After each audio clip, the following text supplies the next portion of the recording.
Hello and welcome back to another Arkham Horror live stream. Today we are continuing on in our Scarlet Keys campaign with number 2. What that means we are still trying to figure out, because this is very much a sandbox type campaign where we can go anywhere and do whatever we want. I was reading the rules for travel. It depends on how far we want to go and how much time we want to spend. We have currently 2 time. No idea what that has or what implications that is going to cause for the future of this campaign, but we're at time 2. There are, here, I can just open the map. There are multiple different cities, and what I thought was the coolest part about this is that the side story locations, so like here is New Orleans, which is where the Curse of the Rougarou takes place. You can go there, and instead of spending experience that you would normally have to spend, you can spend time instead of those, or you have to spend time instead of those resources. So it's a really cool like mechanic. I thought that was really cool. I think that this is hopefully going to be something that's fairly replayable, because I assume that the order of operations that we take all of this in be kind of cool. Hey, don't have Arkham yet. Will this contain any big spoilers? Sam, so this is game 2 of the Scarlet Keys campaign, so it will contain some spoilers as we are playing through the campaign. We are really early into the campaign, so I'm not sure like what level of detail spoilers you're concerned about, but we will be getting into information and storyline that is not typically available just from a cursory glance. Maddie, alrighty, I'm here from the other side of the planet, but I couldn't get jet lag, so I'm probably going to be low energy. Welcome, how you doing? Hopefully, you could get jet lagged. Hopefully you're okay. Yeah, of course, anytime. Sorry, I love maps. Yes, I am so pumped. This is so cool. I am very, very happy with this type of mechanic. I've been really up on the concealed mechanic so far. But basically what our last story left off is that we were kind of tasked to go investigate. Spoiler alert, South America is south of North America. That is true. That is very, very true. I'll cover just in case. Sam has left the chat. Nice. At the end of our last scenario, we we were tasked with kind of a couple of different options. So here there were some different cities that had different kind of ideas or things going on, and we're trying to figure out what this Red Glove Man, because things keep disappearing and people don't know or understand why or even remember that things are disappearing. And so we, for some reason, do, and we're working with some agencies from around the world that also understand that this is happening. And so we are currently in London, and we have the option to travel to another city and participate in that story's campaign. So we can go as far down to Sydney if we want to. That will take us a lot of time to get down there, because every single link is 1 time. I don't know what time is at this point, and I'm a little afraid to use a lot of it. It feels like we should kind of be hurrying around. I really want to go to Havana just because that sounds pretty cool. But what I kind of looked at is a lot of the leads that we have are kind of over here on the east half of the map. And I'm thinking that we probably want to maybe maintain and try and stay as close to London as possible, just in case we need to divert and go back off. The blue stars are anything that is unlocked and where we can go. The green circles are the side quests, Curse of the Rougarou, etc. And then the red stars are locked to us. We cannot go there until told to do so. That being said, I'm thinking that we're going to go down to Marrakesh. It's pretty close. We have a lot of other leads that are over here. I think there's one in there's one in Alexandria. There's a couple in on this half of the map. So I'm thinking that we're going to try and make our way south through North Africa and over east to just kind of maintain a centralized location. I would like to get down to Buenos Aires, but I also don't want to necessarily be locked out and gone. and I need to get back to Reykjavik or something, and we are completely out of time to get there. So, with that being said, I think we're gonna go with Marrakesh, and that is a deadly Qatari agent has been sighted in Marrakesh. Reports of tomb robberies and strange overgrowth have the local Foundation operatives on edge. I also think Monterey Jack would be very excited to go check out some tomb robberies. This is back in the day when you travel by ship. Low key, I want to try long distance travel by ship one day. It would be cool. Yeah, that'd be really cool. I've done, cruises where, I come out of Florida and I stay in this area, but that's not what I would consider like a long-term travel by ship. But yeah, it'd be really cool to do like a transatlantic or something. That'd be fun. I really want to go through the Panama Canal. So this canal here that they've sliced through, so you don't have to go all the way around South America. I just think that'd be cool because they like raise and lower the water levels. Before we go into Marrakesh, which is 11B, let's talk about the deck build and what we changed. We had 3 experience to spend, and so we utilized 3 of those for Monterey Jack and only 2 of those for Jim Culver. Jim, if you, just as a reminder, during the deck build, we bought Down the Rabbit Hole. Down the Rabbit Hole states that we have to purchase it at deck creation, and at each scenario of a campaign, reduce the experience cost of the first 2 cards you upgrade by 1. Then you have to increase the experience cost to purchase new cards by 1. So we have the 2 upgradable cards, the Living Ink and the Power Word, and we used our free upgrades here. We went ahead and upgrade Subtle Depiction. So at the start of your turn for Living Ink, I can choose to not remove 1 charge counter, and I can ignore its ability for a round. Hey Salsa, thank you for the subscription. Awesome. How you doing? I appreciate you. So that allows me to, instead of always having for 3 rounds a +1 willpower, bringing Jim up to that 5, I have the option, if I don't think I'm going to be doing any willpower tests or anything like that, I can choose, I'm not going to remove a counter here, keep it around for a little bit longer, and just adds to the flexibility. Over here on Power Word, we added Mercy. So Power Word, we're able to, let me just grab Power Word. It's a 3 cost upgrade, or not an upgrade, I'm sorry, asset. Event. It's an event that you attach to an enemy, and you attach it to a non-elite enemy, and as an action, you can give it a parlay command, which is go. It moves 1 direction of your choice. It can cover, or cower, sorry. It can cower the enemy exhaust, or now we added Mercy. So an investigator at this enemy's location heals damage or horror equal to the enemy's respective damage or horror value. We are going to be taking some horror, and I wanted to protect mainly Jack's horror here. We also spent 2 of our 3 experience here for Greater Command. Power Word gains as a fast action, we can return Power Word to our hand. So it's a 3 cost event. If we kill the enemy, it goes away. We're going to be pulling it back. It's not go. You have to say that in a creepy tone. Bonus is if you have a voice filter. Yes. Yes. Go. So went ahead and upgraded that so we could pull it back to our hand so we could spam it on the next enemy once we are about to kill them. What I'm thinking that we will do eventually, we are floating a resource. Looking at the future of this deck, I want to upgrade Azure Flame. Yep. So I want to upgrade this into the level 3. That will only cost us 2 experience because of our Down the Rabbit Hole. So I want to upgrade Azure Flame at some point. Both copies actually of Azure Flame, just so we can have some more damage. And then also Power Word, I'm looking to get Thrice Spoken. So Thrice Spoken, we can include up to 3 copies of Power Word in your deck. When you give a command using 1 copy, you give that command to everyone with the Power Word. So that's kind of the idea for Jim's deck. Going forward, just a rough idea. Also, depending on what this shenanigans throws our way, we will we'll modify. Over here for Jack, we've got We had 3 experience. We spent 3 experience.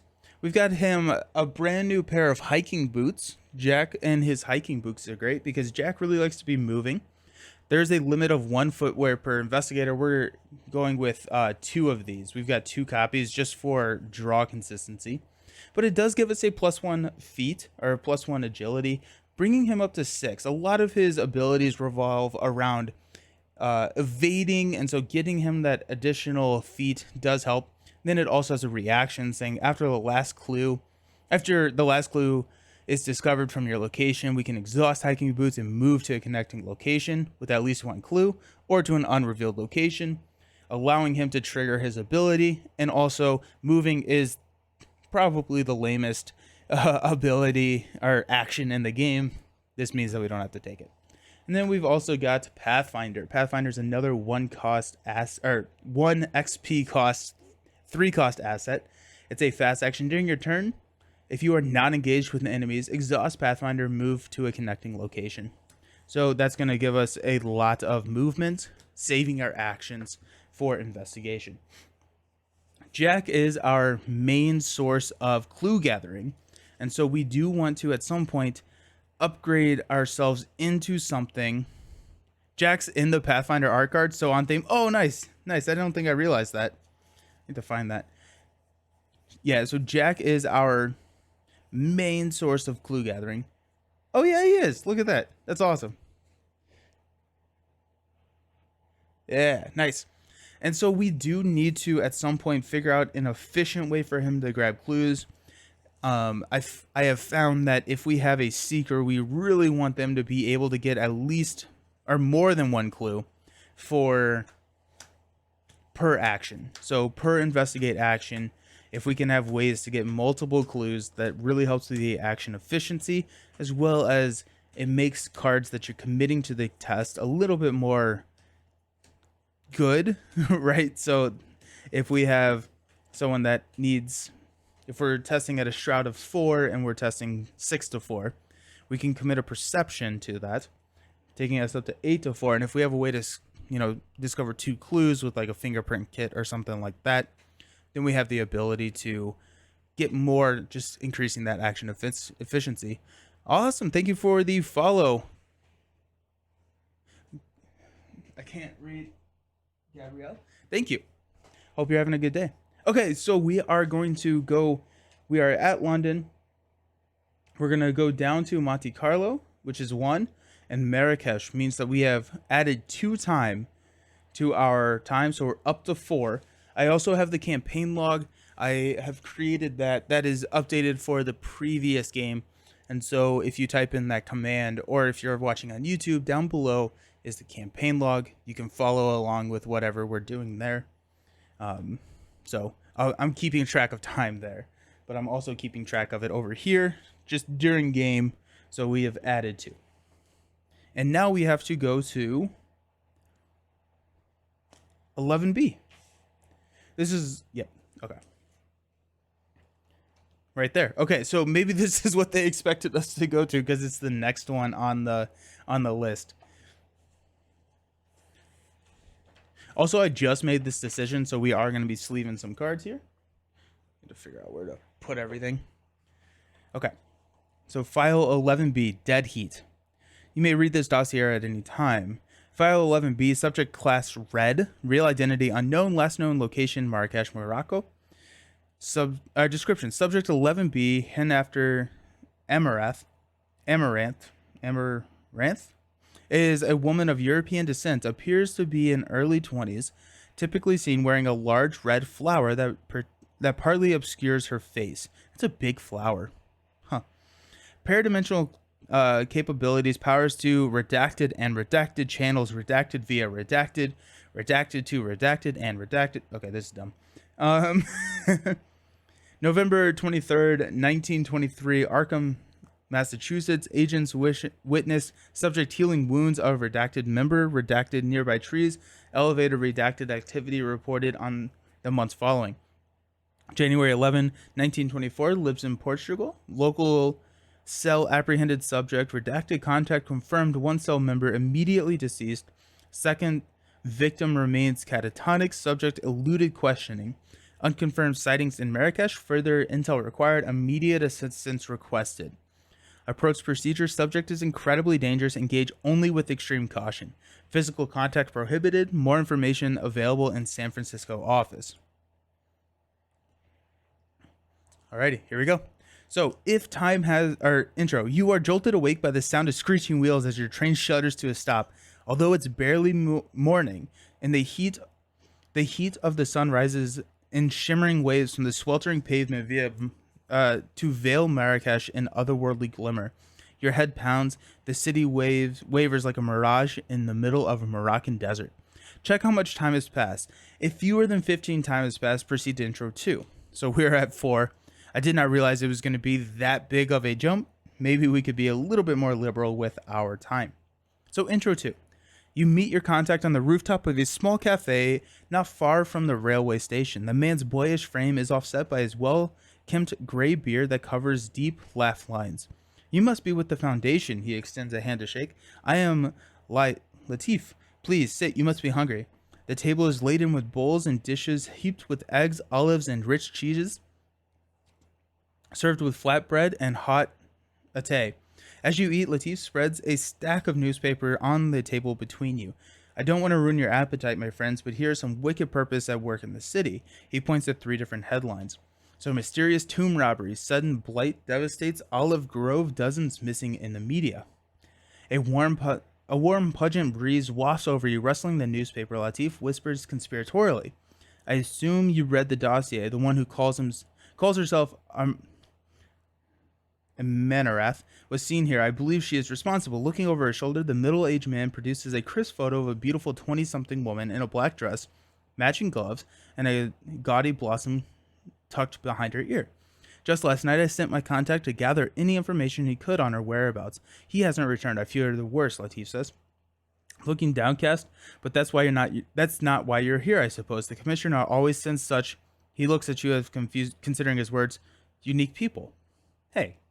You assure Latif that you may be new to the Foundation, but you are more than capable of handling the situation. I truly hope so, he says, drinking deep from his cup of hot mint tea. There is something strange happening here. My brother told me he saw our late grandfather walking the street in his burial shroud. Ooh, that's creepy. I told him that he must have been dreaming, but I heard similar stories. It's not safe to walk the streets at night anymore. I believe there is some terrible sorcery at work, some unnatural influence. If only the Foundation did not redact their own missives. You spend the rest of the morning reviewing the bundle of newspapers and scrivenings he has collected. The first tomb robbery reported in the recent string of events was Razan Farai, a 16th century philosopher and mathematician. It's rumored that he was one of the founding members of the Red Coterie. Latif tells you. Your mind races as you try and piece together the information. Is Amarath after another key? Whatever is happening, we cannot afford to wait idly. 20 minutes have passed.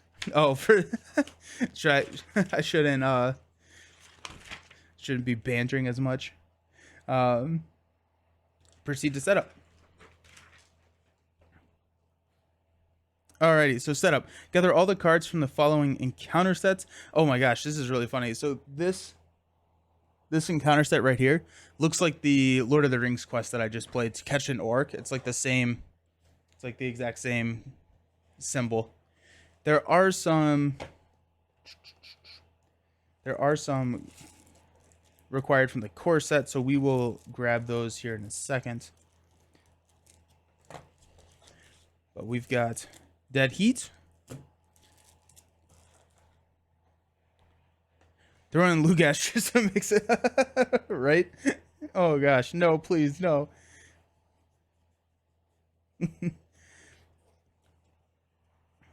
All of these lines, I was talking about this last time, all of these lines blend together in my mind, and I have a hardest time like seeing the difference.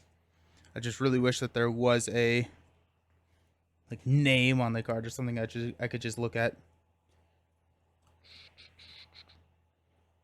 Looking at these hands, and looks like someone has scribbled. Has anyone read? Dang it!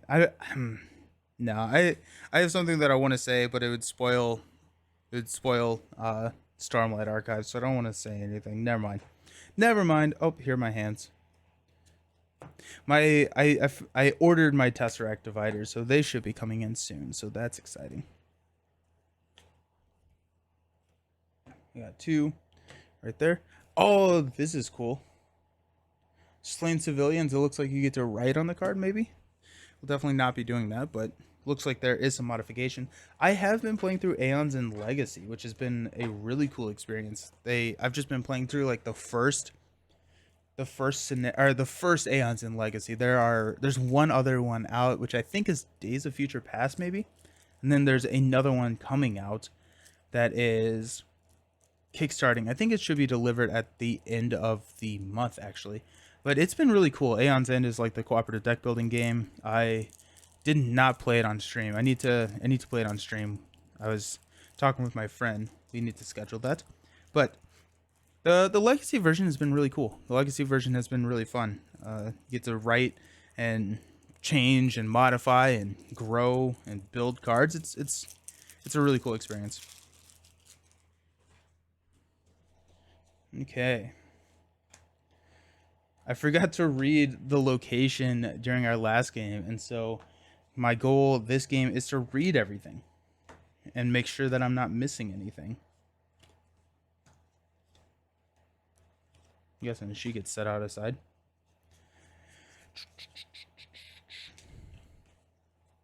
I made sure to get my sleeves. Alrighty, okay, so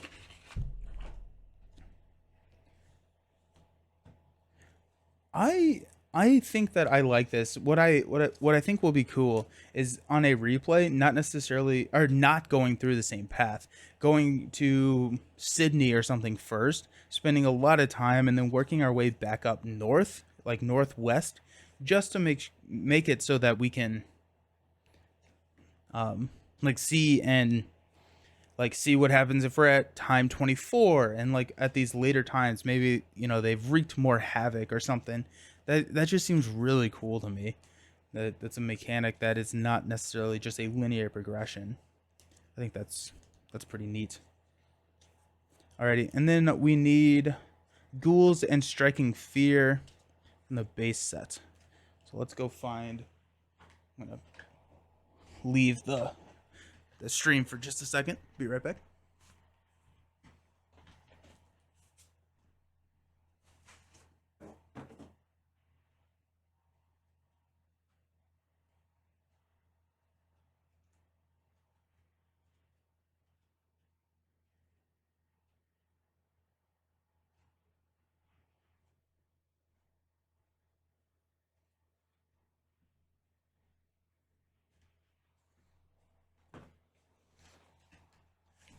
Alrighty, perfect.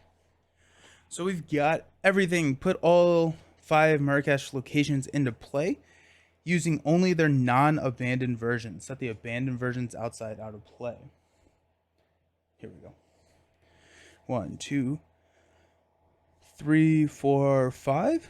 And here are the abandoned, so we're going to set those out of play.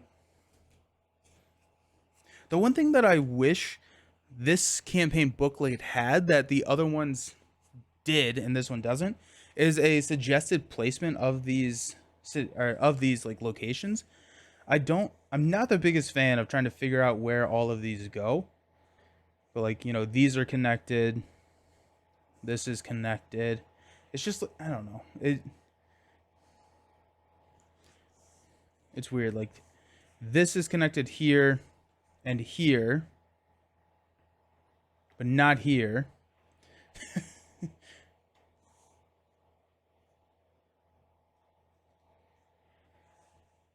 Okay, I think that's fine. That wasn't as bad, but I like to complain, so here we are.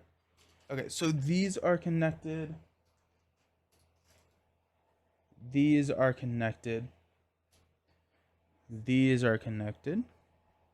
Oh my gosh, we have so much room. Let's move up.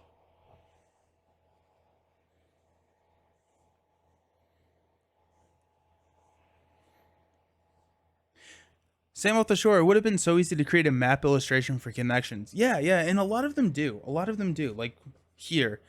But I mean, I guess like there are a lot of scenarios in this book, and it's already 70 pages long. So maybe they were just trying to save space. Would that have added 7 pages or so? I don't know.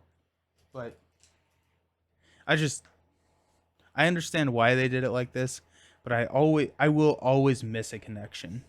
This is connected to 3 things, so it's connected here. I guess that's the other way to do it. Is look how many things it's connected to, and then make sure I just have that many arrows connected to 3. 1, 2.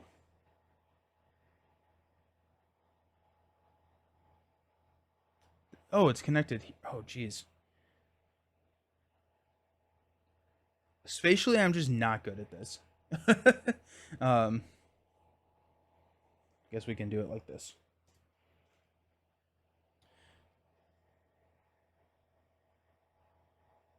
One, two. Oh, these are not connected. These are not connected.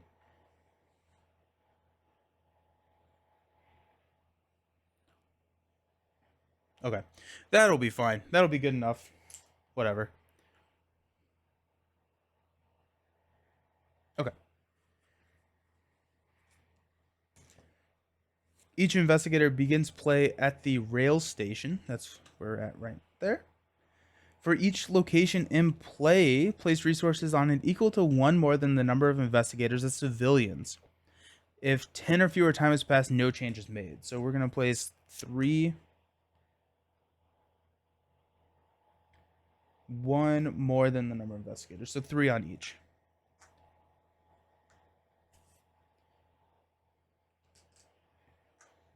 That's a cool mechanic. I like that. Set the following cards out of side, out of play. The double-sided enemy. Okay.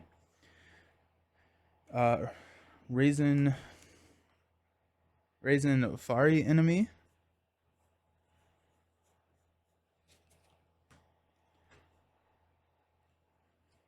Khalid enemy. Both copies of Ancient Raider enemy.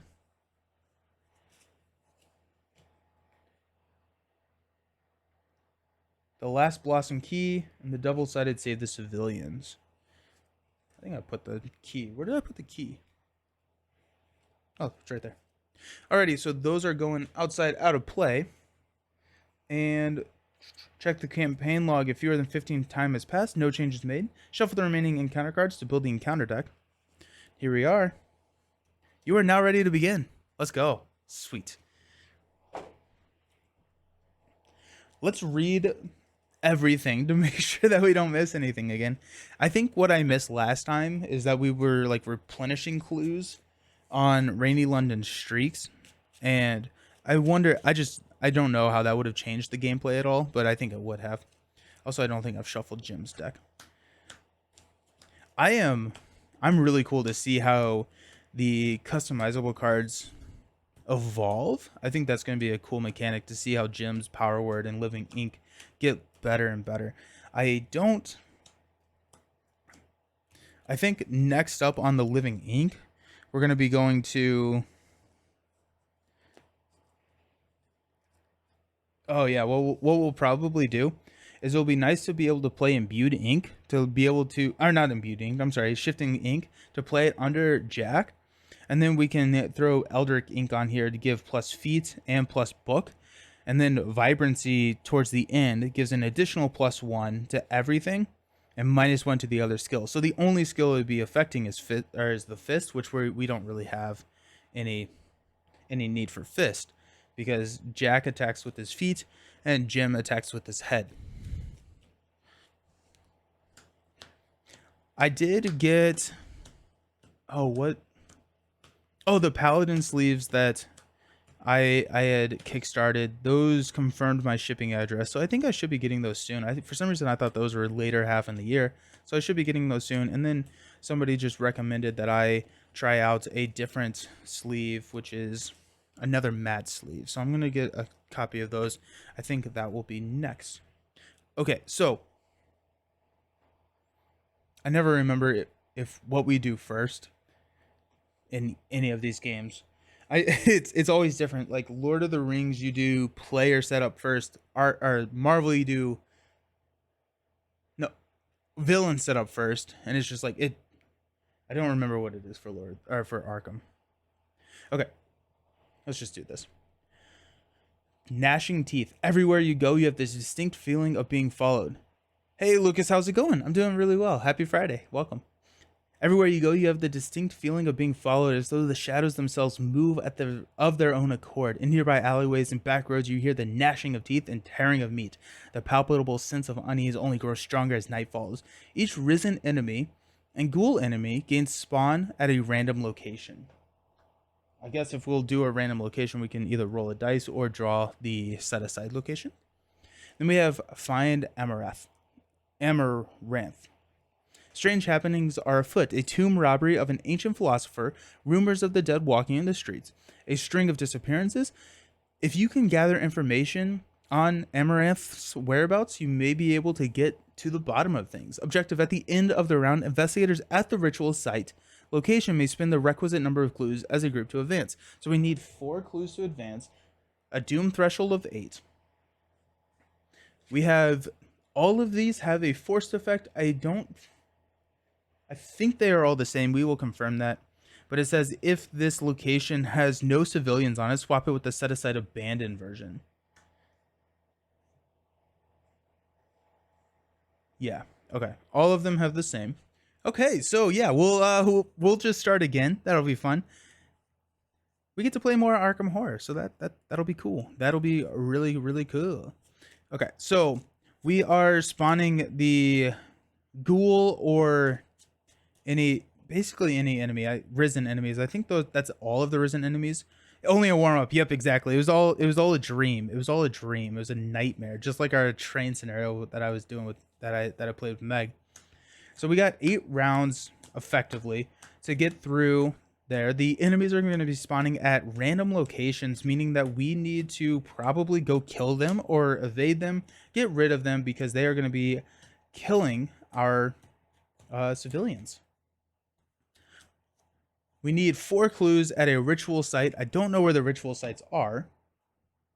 That is still not clear to me. Jim has a bank worth of money. He's got 10 money because of embezzled treasure. And then Jack has got a measly 5. Cool. And now you know that willpower can kill Jack. Amen to that. Wow. Yeah, Jack needs some help with that willpower stuff. And if we don't have Lone Wolf, then I really want to have Jim hang out with Jack so that he can cancel those treacheries, because we have a couple of tests of wills, we have the ward of protections, so that we have tech against some of those nasty treacheries. And if we don't have Lone Wolf, if we do have Lone Wolf, then I think at that point we do split up and we figure it out. We kind of do what we did last game, but there we are. So Jack. Also, it's nice to know that this key can be for any investigator at your location. Sweet.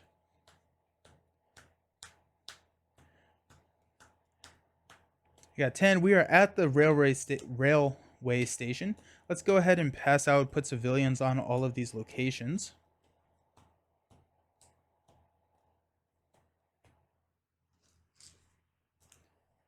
We got 3, 3, 3, 3, and 3. Sweet. Alrighty. I feel much better now. That was a tough dream. Alrighty. Okay. So we are good there. I think we've done all the setup. Everything is set out of play. No time has passed, or 4 time has passed. You're now ready to begin. As if they were investigators. For the purposes of enemy movement and enemy attack, enemies treat civilians as if they were investigators. They do not engage the civilians, but they may attack the civilians at their location as if they were engaged. If the civilian is attacked, they are automatically slain. So that means that if I'm engaged with it, then he won't attack, or the enemy will not attack the civilian there. Shuffle together the 5 locations not currently in play to draw one. And then replacing locations, you will be instructed to swap aside locations with existing ones. When a location is swapped with one that is already in play, it takes its place. All tokens, attachments, investigated enemies, and other cards are now at the new location. Attached cards remain attached, for example. No game element is considered to have moved during such a swap. Okay. Let's see what Jack has in his opening hand. We got 2, 4, 5. We've got a Fieldwork. Pathfinder again. Nice. Manual Dexterity. Scout Ahead. Emergency Cash. And a Slip Away. So I really like having Pathfinder. Slip Away is add your book to your skill value for the evasion attempt. Then it doesn't ready for a non-elite. That could be really nice to help exhaust and keep some of these these enemies exhausted forever. Scout Ahead. We're gonna mulligan Scout Ahead. I think with our current movement situation, we'll be okay with Scout Ahead. Emergency Cash we'll keep. Manual Dexterity we will keep. So we're gonna mulligan into Think on Your Feet. So when an enemy would spawn at your location, we can move to a connecting location and then backstab to help kill some of those enemies. It would be nice to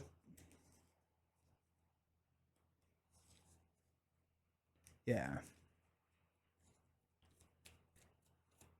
we need to figure out something with Jack's willpower.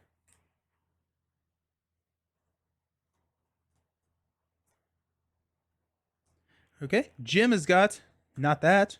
Jim has got an Arcane Initiate. Okay, Alchemical Transmutation, probably not needed. A Holy Rosary, a Guts, and a Test of Will. We're gonna keep a Test of Will. We're gonna keep Guts, keep Holy Rosary. We're gonna keep Arcane Initiate. We're gonna mulligan Alchemical Transmutation into a Living Ink.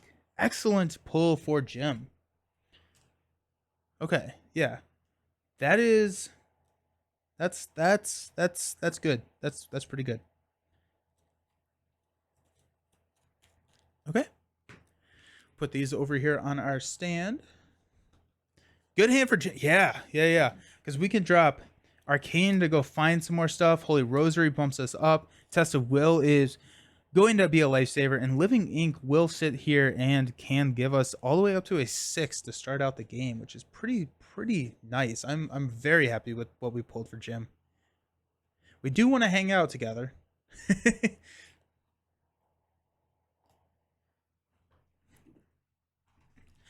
We're gonna probably do a little bit of meta knowledge at this point, and we can hop over here to the square. Yeah, that's fine. I'm okay with meta knowledge. Let's go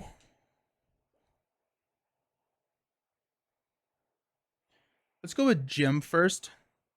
Let's go ahead and move over here to the street. This is gonna come in with 6 clues. We're going to go ahead and use this action. So search the top 6. We've got Shriveling, Power Word, Shriveling, Man That Follows, Emergency Cash, 2, 4, 6. So it's going to be a Shriveling. We're going to spend 3 money to play a Shriveling. So this comes in with 4 charges. We can spend a charge, Fight, uses Brain instead of Fist, and deals +1 damage. If a Skull, a Cultist, a Tablet is revealed, you take 1 Horror. So now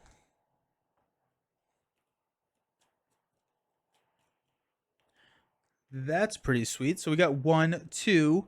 We're going to spend 2 to drop a Holy Rosary. And that's going to be Jim's turn. Good start for Jim. Now, Jack is going to spend 3 to play Pathfinder. Oh, actually, you know what? Jim's going to use this ability for a quick action to jump over here. And he's going to spend 1 to play Arcane Initiate. And then Arcane Initiate is going to go 1, 2, 3. And we're going to grab Clairvoyance. Okay. Big fan. Jim setup already better than the dream game, right? Yeah, that Jim is enjoying the reset. Okay, so 3 to play Pathfinder. We are not engaged with an enemy, so we're going to exhaust Pathfinder and hop over here to the square. Jim can solo now. Yeah. We don't need Jack. That's funny. We may use this ability. We may use that ability. Yeah, why not, right? So we're gonna go 6. Yeah, 2, 3, 4, 5. There's the bullwhip. Bullwhip or pickpocketing? We're gonna do the bullwhip. Spend 2 and drop bullwhip. Shuffle these back in. What I should have done there is had enough resources so that I could have played a Dr. Christopher, but here we are. So that's 1, 2. We played move for free action here. We could go ahead and investigate at a 4 to 3. I don't love it. We're gonna. Oh, we should have played emergency cash first. Okay, that's my punishment for resetting. Should have done emergency cash, then played, and then dropped Christopher. But here we are. I get to. We're gonna draw a card. Embezzled treasure. Okay, that's interesting. No enemies, so we're gonna refresh. Jack is gonna get a money and a card. Perception, nice. Jim is gonna get a money and a card. Jim is sitting here with an alchemical transmutation.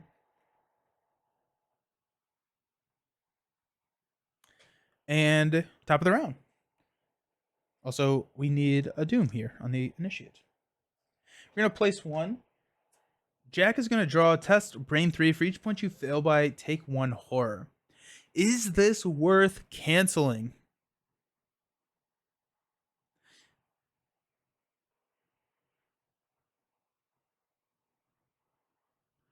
I don't know. I think so.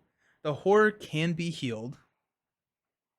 We have a couple ways to heal horror, right? So the trumpet can heal horror. Once we get the trumpet, power word can heal horror.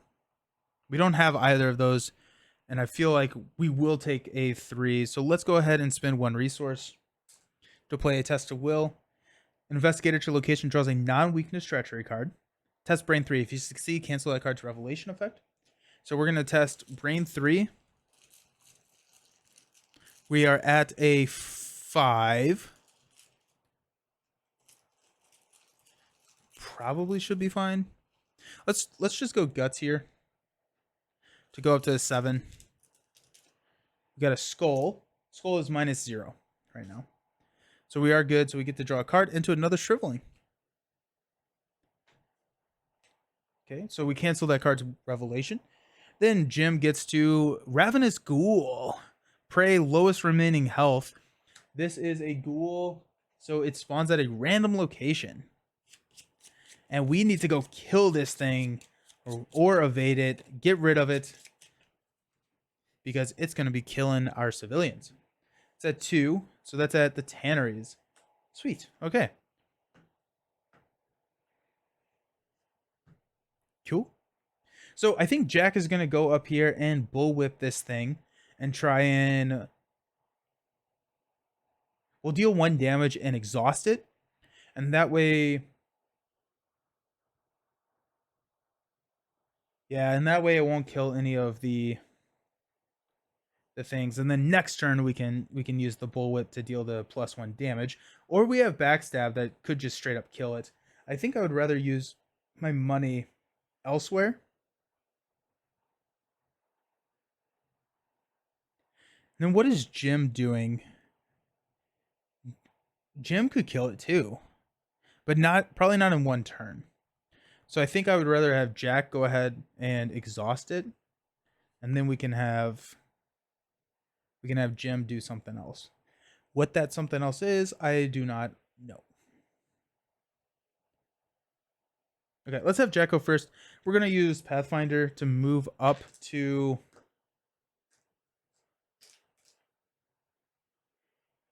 Yeah, we'll move up here. Ghoul engages. Tanneries is flipped.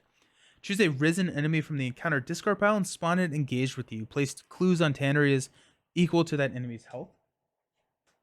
So this is going to be 2. And for my first action, we will fight.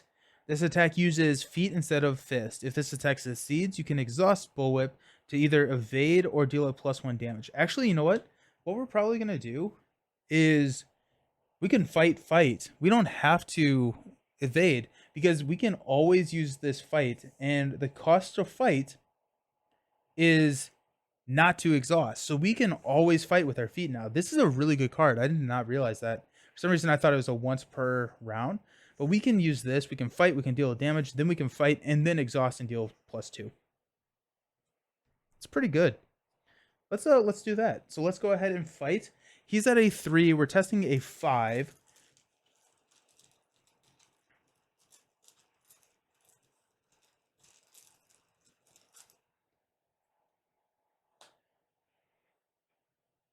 Let's go ahead and do manual dexterity. So we're going... No, let's not. We've got -3, so we do not pass. Funny enough. Okay, we'll fight again. We'll go 5. -1, so we're good there. We will...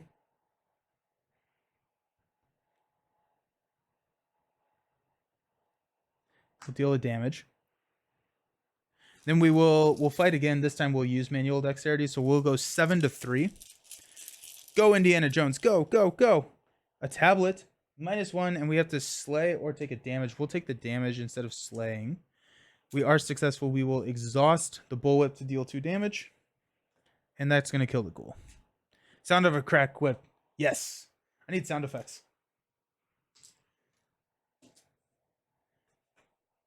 So that was move for free, attack. Cool. Alrighty. Jack, at the end of his turn, we're going to give him a...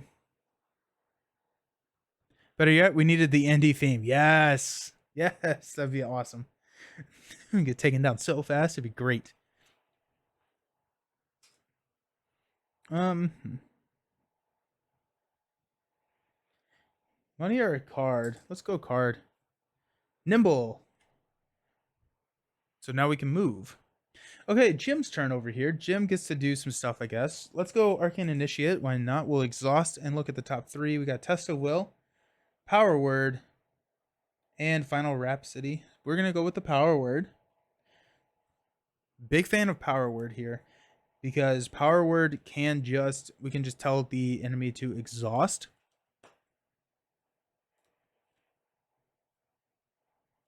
Or we can have it heal. This is now we have a way to heal. So Power Word is going to be pretty nice. So that's a fast action.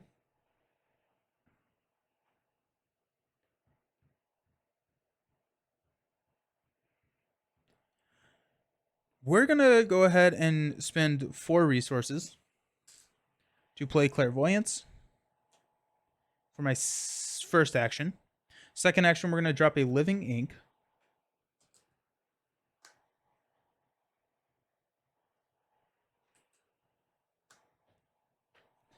Third action, we're going to hop up here.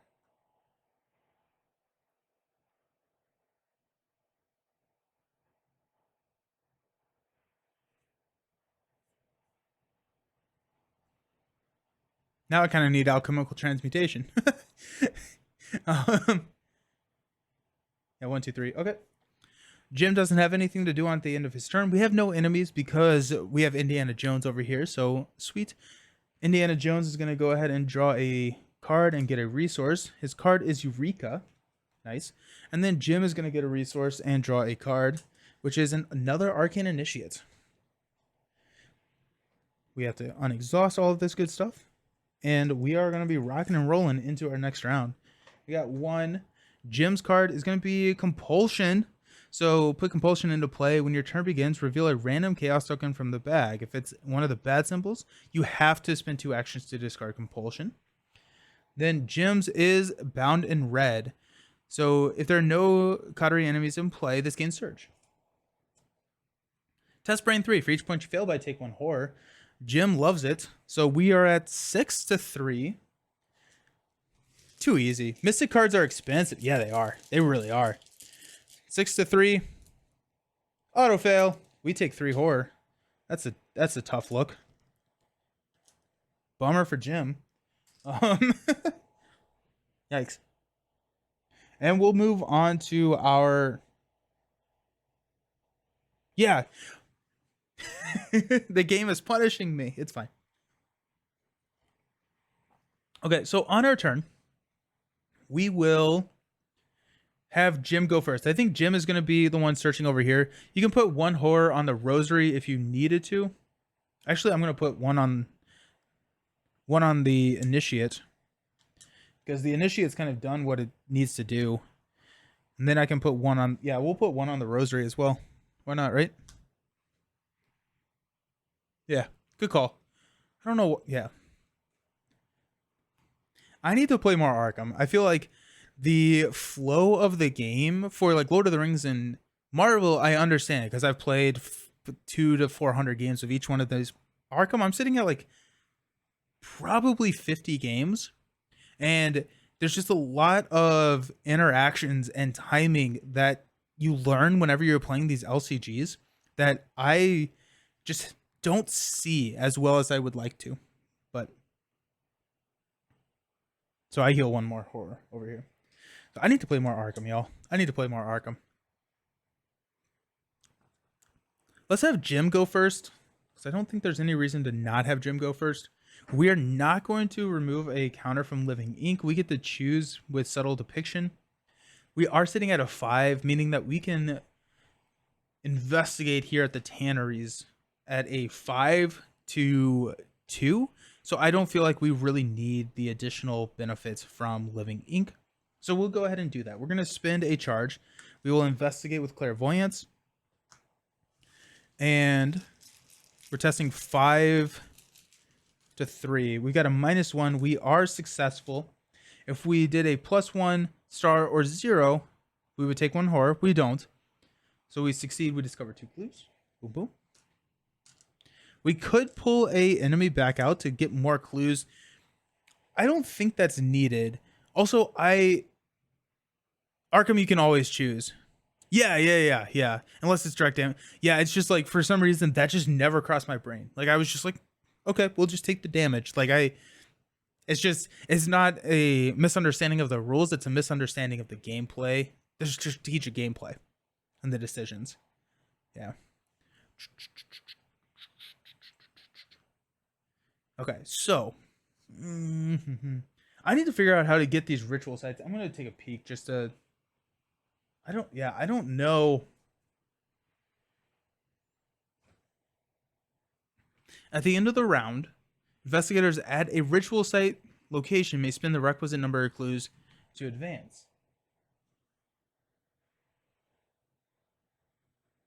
Am I just missing something complete? Oh, this is a ritual site.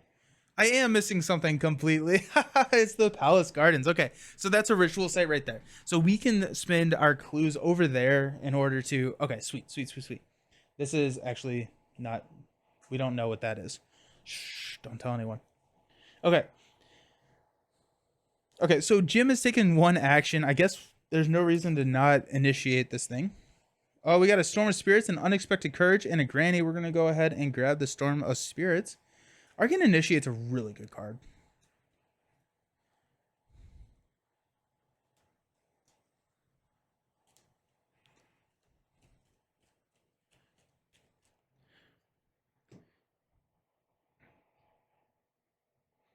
Jim can solo now.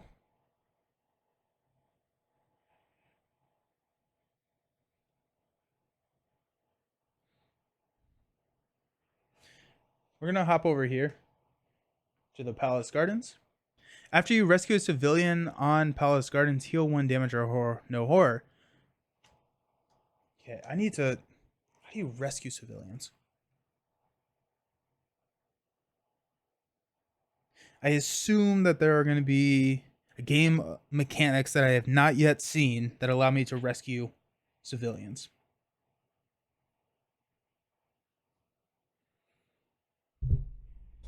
Cool. This is the Shroud of 4. We're looking at a 5 to 4 test, which I don't love. I don't like that. So we are not going to test. We did one move, investigate. Let's just go ahead and grab a resource. We're going to probably need resources later in the game. We're good there. Now the 5 to 4 over here, Jack is going to reveal a chaos token. It's a 0. We don't have to do this effect. I don't think we will.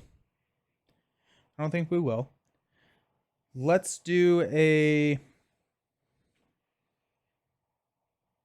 This needs 4 clues. Let's go ahead and use Pathfinder to move here. So we're at the gardens. So now we can get clues, and at the end of the round, if we can grab 2 clues from the gardens, we're feeling pretty good. We can progress. We're at a 4 book right now, which is not good. We have a perception. Ugh. Which takes us up to a 6 to 4, which I don't like. 6 to 4 plus a Eureka. So we actually could go with a 7 to 4, which would be fairly... I would feel pretty comfortable with that. And then Eureka allows me to search the top 3 cards of my deck for a card. Let's do that. We're going to commit Perception and Eureka. So we're searching at a 7 to 4. -1, so we're good. I assume I get to choose which order I resolve these. I'm going to resolve Eureka first. We got Buried Secrets, no. Backstab, and a Slip Away. Let's go ahead and take a Slip Away. Shuffles their deck. Now we can use Perception to draw a card. I'm looking for Dr. Christopher. I'm looking for something that gives me a plus to my book. Perception draws into Manual Dexterity. We get a clue. That's one action. Second action, we will draw a card into a Backstab. Third action, we're going to drop Embezzled Treasure and move 2 resources to it. Just start filling that up.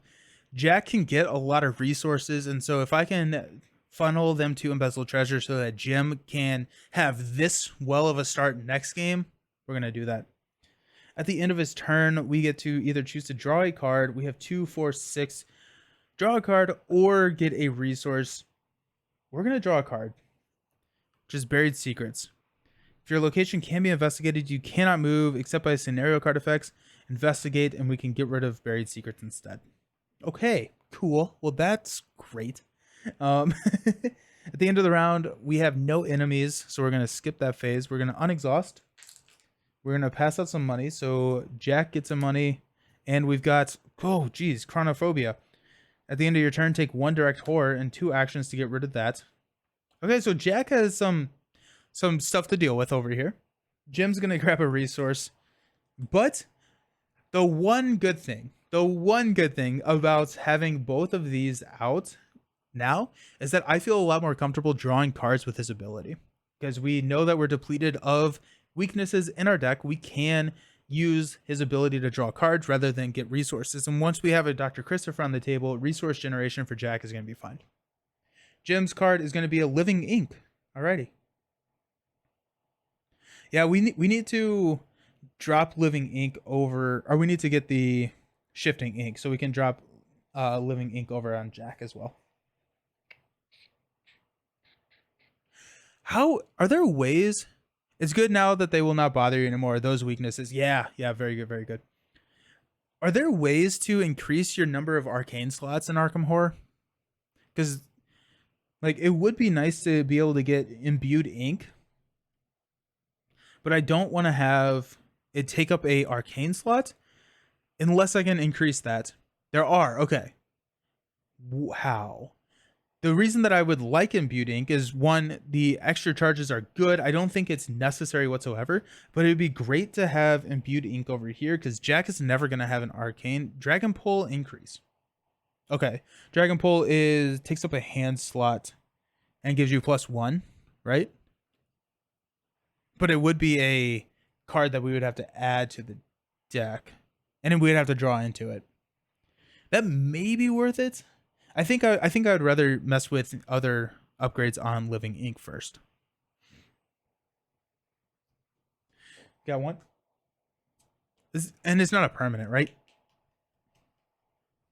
Jack's card. Surge. Each coterie enemy shifts.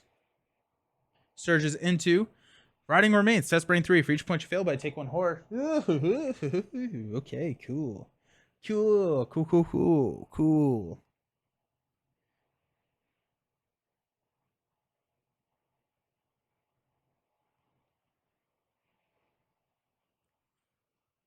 I got nothing. Brain's gonna kill me.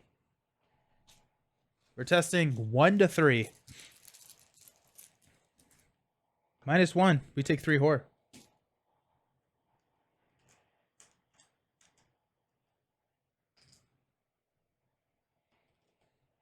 Jim's card. Place 1 Doom on the asset you control with the highest printed resource cost. If no Doom was placed, we get to Surge. That's going to be Clairvoyance. Binder's Jar also increased Book of Shadows. I don't know these cards. The other, yeah. Okay. So there are options. That's good to know. Because it may be worth looking into that at some point. I don't think it is. Actually, I don't think it is. I think Subtle Depiction allows you to keep Living Ink around long enough. I would like to go Shifting Ink, place this over here. And then we can go Imbued Ink. I'm sorry, Eldritch Ink. And go with like Feet. And so now our Feet is really pumped up over here too. These customizable cards are really cool. Binders came with Scarlet Keys. What is it? It's a purple card. It's a mystic card. Sweet. Okay, Binders is good because it can store enemies. Alrighty. Well, that sounds kind of cool. I'll have to check that one out. Okay, so we've done that. It is our, yes, purple. Sweet. What level? And then we are going to, let's just go ahead and have Jack go first. We're going to spend 2 actions to discard this. And we're going to go ahead and, I guess, invest. Oh, wait, we have to, oh, shoot. We actually have to do Compulsion here. -2, so we don't have to do Compulsion. We're going to spend 2 actions to get rid of Claustrophobia. We are going to investigate here.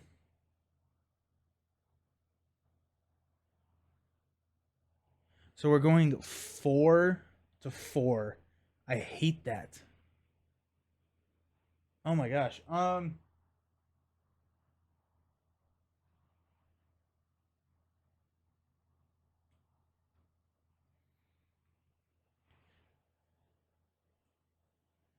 We're going to commit Slip Away and Think on Your Feet to go 6 to 4.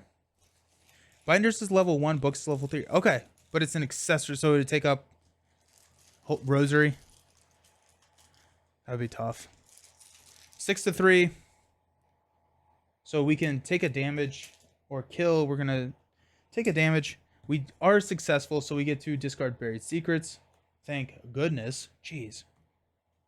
And let's go ahead and use Pathfinder to hop down here.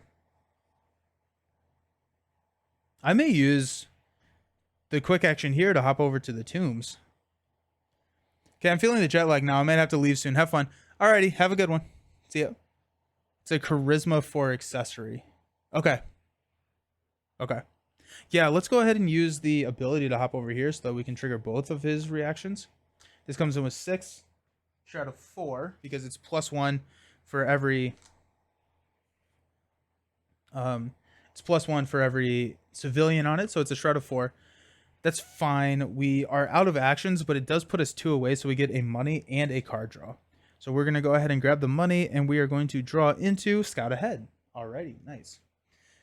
Then we can easily get back to spin the resource or spin the clues once we need them. Jim over here is feeling pretty good. I think we will.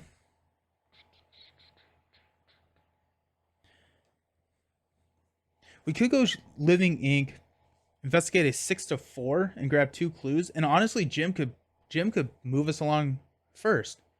That's actually not bad. I think we'll probably do that. So we will go ahead and trigger Living Ink. So we have +1 to our brain. So now we're at a 6 brain. We're going to use Clairvoyance. And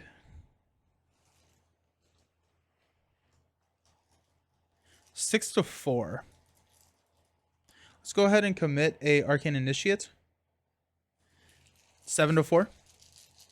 Do we care? Yeah. Tablet. We can take a damage. Or kill. We're going to take a damage. -1. We're successful. So we get 2 of these clues. So we're up to 4. That's 1 action. Jim's feeling pretty good. I actually don't know what Jim's doing. Because at the end of the round, we have to be there to spend them.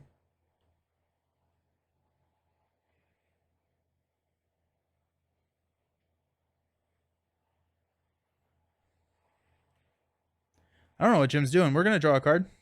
It's emergency cash, so I guess we'll play emergency cash for 3 money.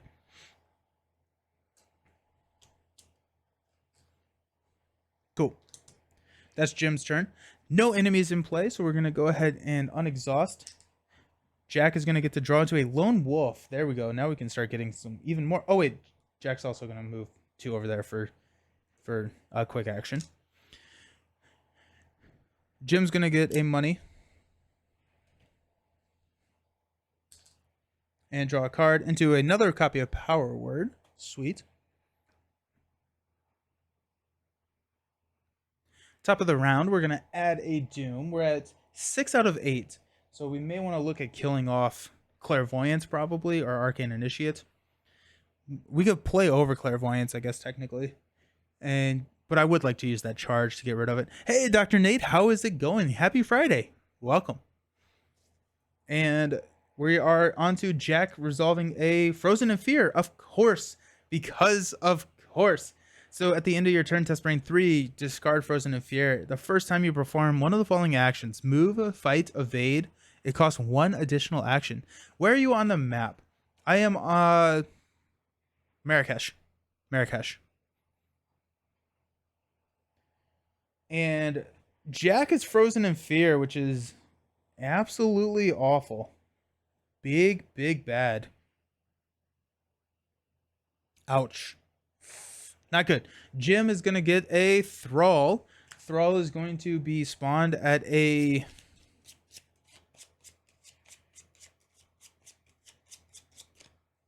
random location. Shuffle up. We got a 3, which is at the tomb. So the Thrall is now engaged with Jack. Darn it, Jack. Again, Jack? Yeah.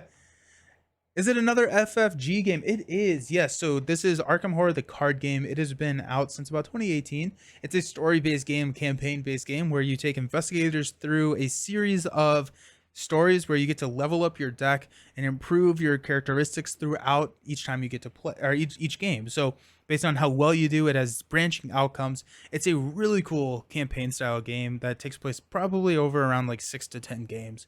And it's really solid. It's a really solid game. Where did Jack go? I don't know why I put him over there. Okay, so, yep, Frozen in Fear, all that good stuff. It is time for the Thrall to die. Actually, this could be bad. Compulsion, we are going to see if Compulsion triggers. Compulsion does not trigger, thank goodness. Because if Compulsion triggered, then we would be taking attacks of opportunity, and I don't like attacks of opportunity. Let's go ahead and attack this Thrall using our feet. We have a 5 feet to a 2. So we will go ahead and hit him. This is going to cost us 2 actions. Oh, wait. I'm sorry. I'm sorry.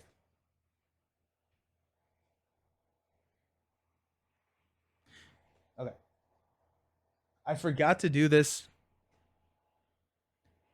We'll do it next turn. We'll do it next turn. So we're going to fight the Thrall.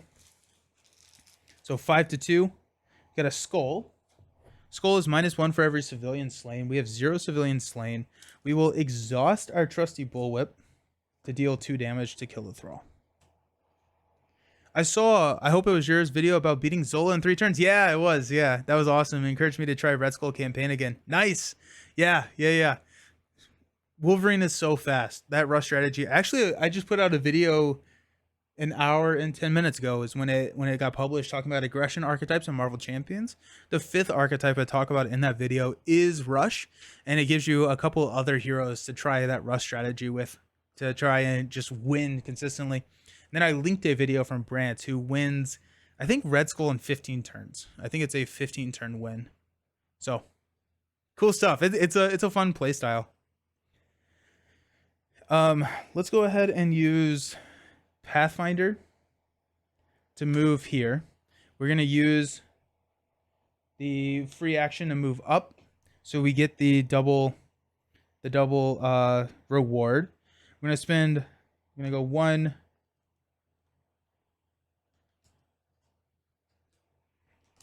drop another resource here.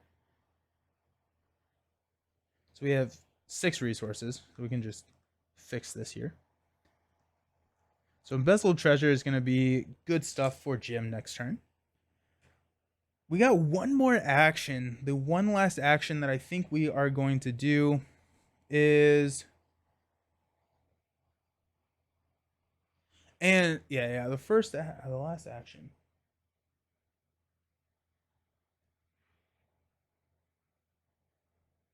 Yeah, because the fight took us 2 actions. That's right. Let's go ahead and...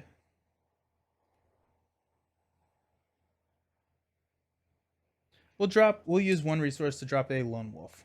Lone Wolf says that after your turn begins, if there are no other investigators at your location, gain 1 resource. Sweet. Did you try some of those fan-made campaigns FFG posted on their website? I have not. I'm trying to figure out what the future of the Champions content on the channel looks like, because we are probably pretty far out from some new content. So I was thinking about that. I was also thinking about, I had a suggestion to play through like the cinematic universe. And so I think we're going to start doing that and interspersing them with some of the hero spotlights. I'm going to be spending a little bit more time on the hero spotlight videos. I want to do a little bit more and play a little bit more with those heroes, get a little bit more familiar with them. And so it's not going to be something that I can necessarily turn around in a week. And so I'm hoping to do them in about 2 weeks. And so maybe do what I'm going to be calling the Marvel Champions Cinematic Universe, or Marvel Champions Cinematic Universe, the MCCU, and then the spotlight videos on alternating weekends. But I also think that the custom campaign would be something fun that I want to do with maybe another creator. Nebula Spotlight, I think she's up there. People vote on who I do next. I don't know who's next. I need to look. That's one of my things that I'm doing this weekend, because I think I'm going to start one of those spotlights on Monday. Dr. Nate, you did 12 points of attack in 1 turn with She-Hulk. Nice. Yeah, you feel like a king? Yeah, absolutely. Cool. Let's do this. Frozen in Fear. We have to test Brain 3. We can commit 1 over here. We're going to do shift. We're going to shift this, and we're going to test a 6. I'm going to test a 6 to 3. -4. Are you kidding me? No. Oh.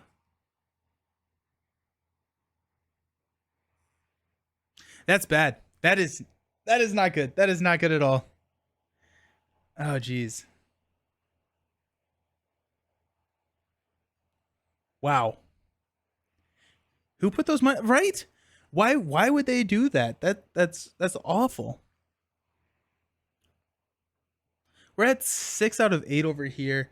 I'm thinking that we want to... No, we don't want a clairvoyance at this point. Oh my goodness. I can't believe that. That's awful. That's awful. Ah. Okay, what am I doing with my life over here with Jim? Jim is not... I feel like I need to be... I should have remembered to move on at the end of the round. So I would have known what to do. Let's do a...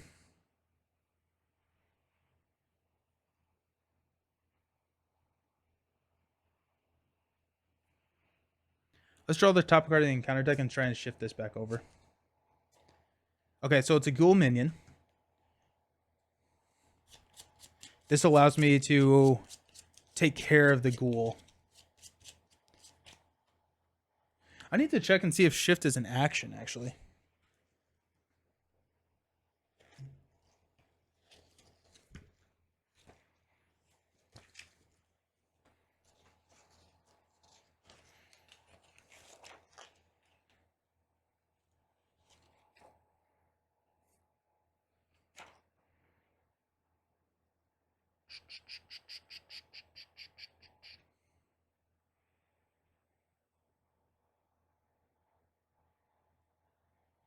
Okay, no, it's a quick action. So let's go ahead and spawn it at a random location. Also, we're keeping living ink, by the way.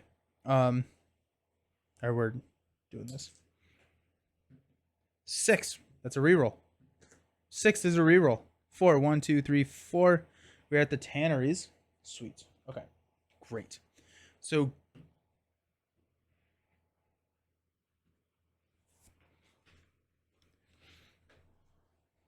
that shifts this to here. One attack. I want to move back, right? So I want to be here so I can spin the clues. The ghoul minion is over here with 2 health. We can hit it with a shriveling, which will be fine. Okay, yeah. So first action, we're going to move over here. We are going to attack using shriveling. So spin 1 charge. We are testing at a 6 to 2. -1, so we're good. Deals 2 damage. The ghoul dies. That's my second action. And then we're going to move back over here for 3. And we're good. Cool. Now we're going to move into enemy phase. There are no enemies. We are going to unexhaust everything. We are going to gain a resource for Jack. Actually, Jack is going to gain a resource and draw a card from the end of his turn, which is another nimble. Now we'll gain a resource and draw a card, which is hiking boots. Nice. Sweet. Jim is going to get a money. Jim is back up. Jim has built up his money again. And we got trumpet. Okay, so we can start healing some of the horror that Jack has sustained. The end of the round, we're going to remember this time. It's going to be great. We're going to spend 4 clues. We'll just go ahead. We'll spend Jack's. We'll spend all of them to progress. Showing the photograph of Amaranth to several locals, they directed to a verdant Bahina Palace Gardens. Approaching carefully, you find the woman with the red flowers standing at the edge of a ritual circle, candles lit at each point, with gleaming offerings gathered around a corpse laid on the altar in the center. Oh, geez, okay. On either side of the corpse, 2 dead warriors are laid on the ground, beckoned in ancient finery. Alrighty, crazy. Soon, my love, she strokes the cheek of the corpse as the blossoms in her hair unfurls. Tenrose vines radiate from the circle and creep across the gardens. The grass and greenery shrivel from their touch, and the eerie green light shimmers up the back of the vines, drinking the life around it. It appears we have guessed. Spawn the set-aside Amaranth enemy into at where we're at. Lurking corruption side face up. And then attach the set-aside Late Blossom key to her. Put the set-aside Save the Civilian story card into play in the next to the agenda deck. Shuffle the set-aside Khaled enemy into the encounter deck. So a couple things. Okay, so Save the Civilians comes in. We'll read that in a second. We are spawning the set aside enemies. So Amaranth, lurking companion, corruption, corruption, and she's gonna engage. We'll say Gem. Then here we are. The last blossom comes in unstable side face up because it's attached to an enemy. It gets attached unstable side face up. Then we save the civilian story card. Let's read that now. A piercing howl resounds through the dusty streets, accompanied by the sound of feeding, accompanied by the sounds of feeding. Bystanders flee, packs of the hungry dead as you traverse the city. All around you is a scent of rotten blood. Only you can save the people of this city from a terrible fate. The civilians of Marrakesh are under attack. By getting them out of harm's way, you may be able to avert the massacre. Note, civilians still on locations are neither rescued nor slain. Spend one clue. Rescue a civilian from your location. Place it on this card. When the game ends, flip this card. Keep all the tokens on it. That's cool. I like that. Then we are shuffling this enemy into the encounter deck. We should have had Jack keep his clue. Because then he could heal a whore whenever he... after you heal a civilian at the palace, heal 1 damage or whore. So, Jack should have kept his clue. Ritual of Life and Death. A network of vines have grown through the city, spurred on by Amaranth. The woman with the red flowers conducting strange rites upon a stolen corpse at the palace gardens. You must stop her at any cost. Forced, after a civilian is slain, if 4 investigators or more civilians have been slain, advance this act. If she would be defeated, advance. Okay. Cool. So we have to defeat her. She is in here. She is a hunter. When damage or horror from her attack is assigned to an asset, defeat that asset, and she shifts each of her attached keys. She has a victory 1. She has 6 health, 3 attack, and 4 evade. And then the Blossom, unstable side face up, shift, heal 1 damage from each enemy in play. Then, if an investigator shifted this key, flip it to its stable side. So we have to kill her, or she's going to start healing a lot of damage. She is an elite, so we cannot utilize Living Ink. I'm sorry, Power Word on her, because Power Word can only be attached to a non-elite enemy. Cool.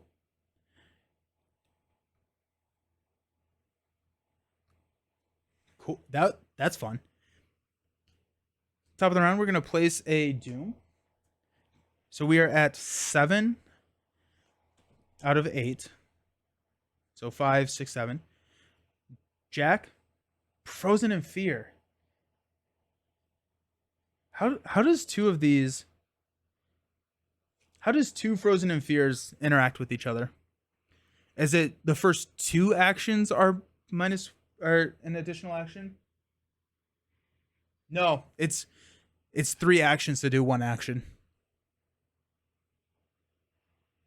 Jack is not having a good day. Oh my goodness. Wow. Alrighty, Jim. Your turn to step up and do some stuff. You got a ghoul minion. It's going to be set aside or spawned at a random location.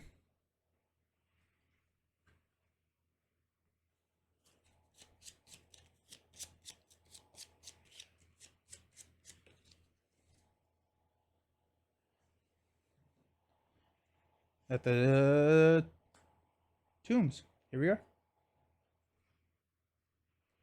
I can't believe he has 2 Frozen in Fears, and he's just not going to be able to get rid of them. We could shift this key to give him a 6 to get rid of one of them. I guess Jim's Trumpet is a +3. We could commit Jim's Trumpet on it. On the second. Or on one of these. So we could be testing 4. Yeah, you could be testing 4 to 3, which is just not good. And we lose the Trumpet. Yeah.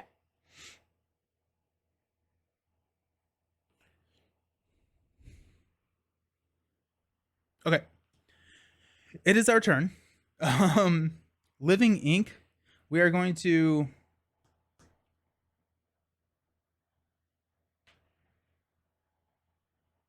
I guess there's no reason to not remove this because we don't get the +1 now. So living ink is done. So we're having Jim go first. There's no reason to not have Jim go first.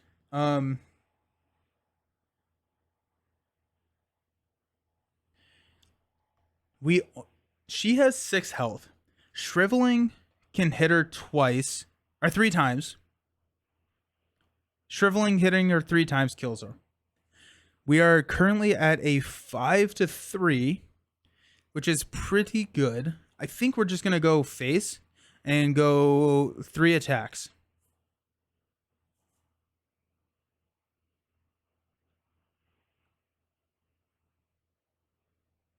Okay. So we have got a 5-3. Let's go ahead and commit a alchemical transmutation. So we're gonna go 6-3. Got a -2, so we're good. That's 2 damage. 2 here.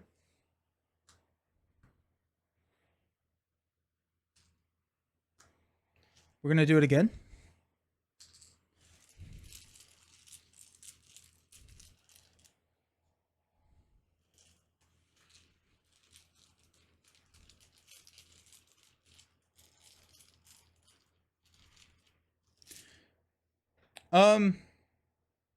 Okay, so we have a Storm of Spirits, which we can pay for. That's going to deal 2 damage. Oh, wait, no, it's the same thing. It's the same thing. It's just... It's not worth using Storm of Spirits. Never mind. We're going to use Shriveling. We're going to go 5-3.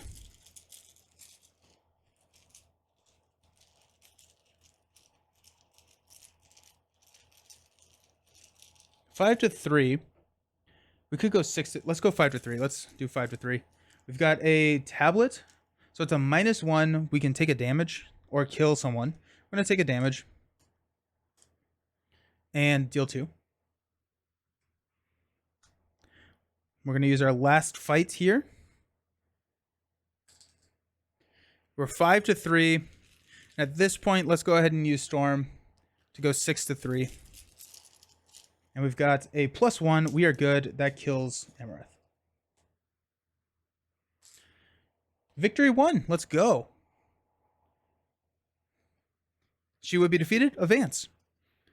If this act advanced because she was defeated, your final blow knocks Amaranth back, toppling an ancient brazier.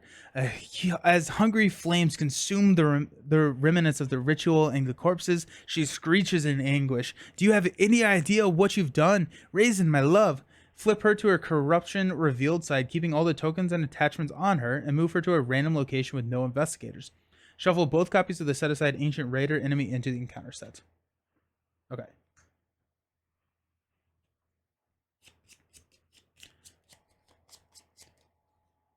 So we got this. Where's my dice? 3 over here at the tomb. Or at the, yeah. And she does hunt. Okay. And we have to shuffle these Ancient Raiders into the deck.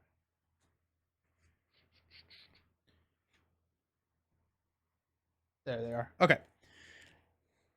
Tablet triggers forced on Shriveling. Oh, good call. Good call. Yes. Take a whore. Thank you. Thank you.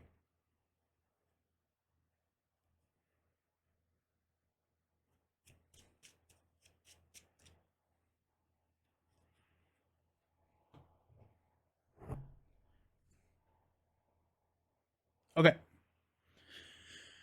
So that was the 3 actions for her. Oh, shoot. Now she's at 6 health per investigator. If neither Amaranth nor Razan Fury are in play, advance. We got a lot of damage to deal here. Wow. Okay. Okay. We will go ahead and quick action for an Arcane Initiate to draw 1, 2, 3. We got no spells, so we're good.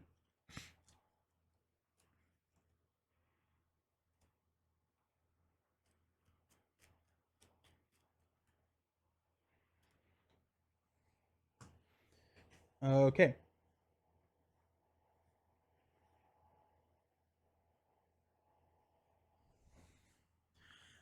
Oh my goodness. So when she attacks, let me see if anything changed. So she's a 4/6 per investigator 4 now. Wow, that's gross. Um, when she attacks, she shifts each of her attached keys. If damage and or horror from this attack is assigned to an asset, defeat the asset.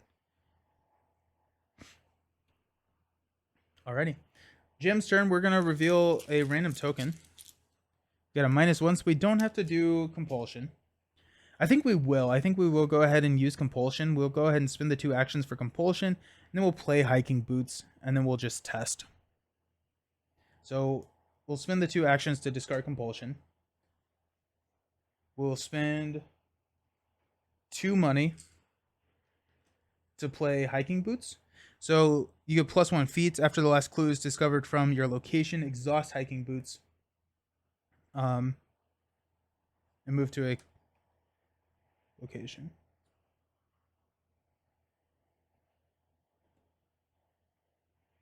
Okay. Now we're gonna test. We're gonna shift here. And we're gonna test 6 to 3. The tablet. We will take the damage instead of killing an investigator, and we get rid of one of these frozen some fears. And then for our last one,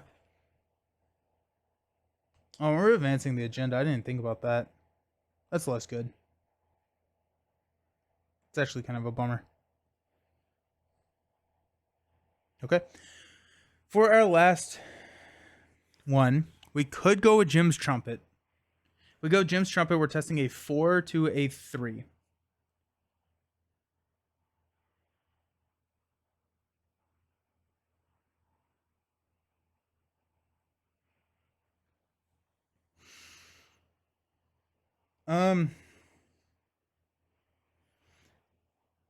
I think that may be worth it. We have 2 backstabs. We can't pay for 2 backstabs, so never mind.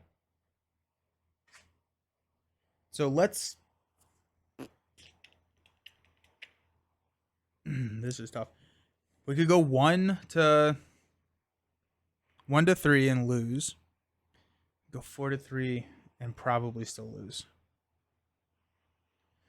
Let's go 1 to 3. -4. Alrighty. So we still have Frozen in Fear. Cool. Now we are in enemy phase. This will kill one of these guys. Then Amareth is going to hunt, kill one here.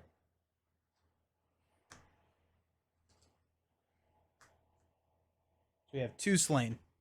Yikes. Okay. The end of the round, we will unexhaust. Jim is going to draw a card into Guts. That's nice. Get him money. Jack is going to draw into Think on Your Feet. And get a money.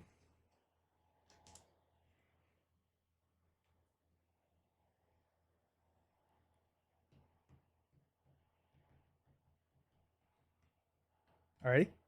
Jack's at 2, 4, 6, 7 cards, so be careful there. Top of the round, we're going to place in advance. Hopefully that does not just kill us.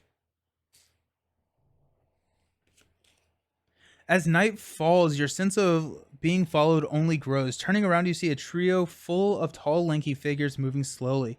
The shadows obscure their features, but a light reflects on wet, red jaws and hollow eyes. When you quicken your pace, they quicken theirs. As the group bears down on you, you duck into a nearby alleyway and sprint away from them. After several minutes of running, you hear a rasping, guttural howl, followed by the sound of a ripping cloth behind you. For every one per civilian slain, that's 2. Search the encounter deck and discard pile for a risen or ghoul enemy and spawn it.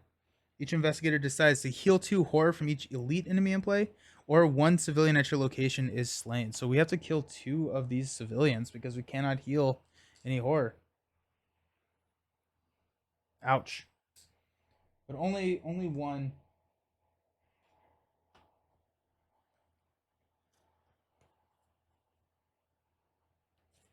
gonna have a thrall come out. Actually, we have a thrall in here. Yeah, we have a thrall in here, so we're just gonna take the one from the discard pile. Oh my goodness. Okay. Once 8 per investigator are. No, we lost that. That's no longer a triggering condition.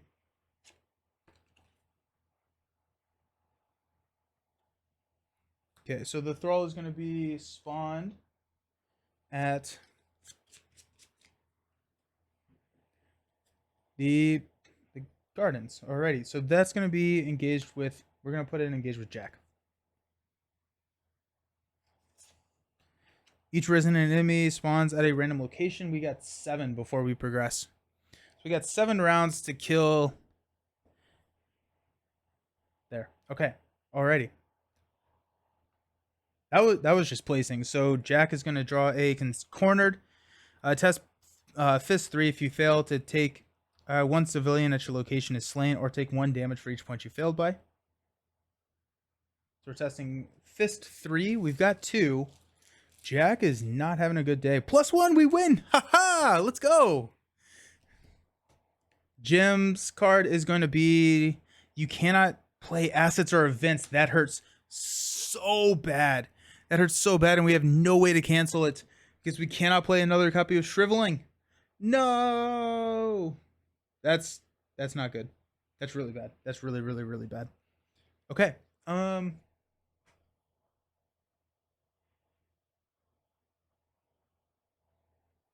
Okay, so that's a thing. That's tough. That's really, really tough.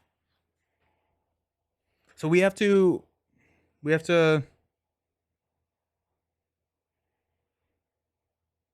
Huh. Okay.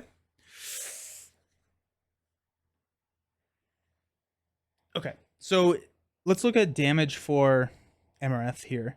So she has 12 health. We have 2 backstabs. So that would be 6 of it if we succeed, which I think that we would, right? We're sitting at a 6. Yeah, 6 to a 4. And then we have +2s. So that's 6 of the 12. That's a lot of damage to deal. We have another copy of Shriveling, which could be the rest of it. I cannot believe we drew Dissonant Voices. That's so tough. I love these reactions when we pass it. Yeah, we did it. We did it.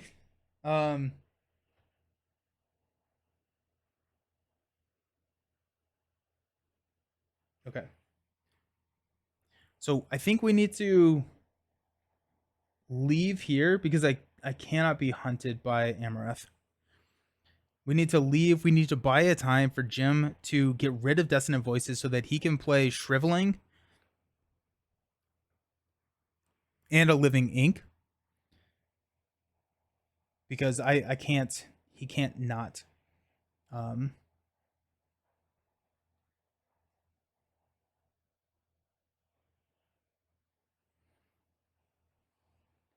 The other thing that we need to be looking at is if Jack needs to leave, he can resign here.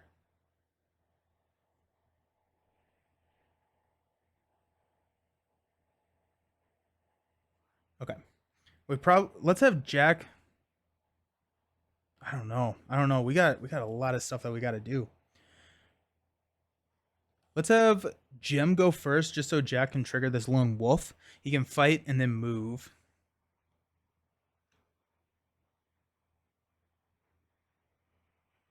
Yeah, okay. So we're going to end up over here at the tanneries. So Jim is going to... I actually don't know what the...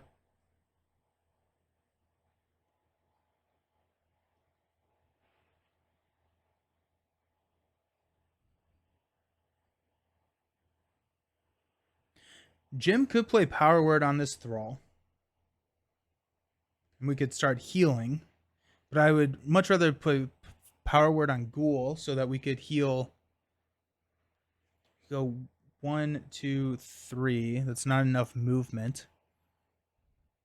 If we draw, we run the risk of drawing into our Let's draw. The thing that follows. Great. Okay, we're going to put that here. No, we're going to put that here. Great. Draw again. Water protection, that's good. Then we're going to move here for our third action. At Jack's turn, we are going to we get a resource from Lone Wolf. We are going to attack, which takes 2 actions, using our trusty, or I guess we don't have to determine that yet. Using our trusty bullwhip, so we're 6-2. We're just gonna go straight up, 6-2. Got a tablet, so we can kill the last guy. No, we're gonna take the damage. -1. We will exhaust trusty bullwhip to deal 2 damage to the thrall. So that was 2 actions.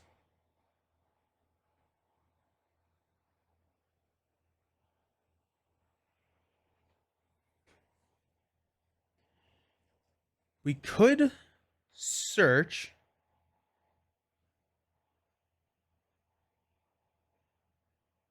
No, we don't want to search. It doesn't matter if we search or not.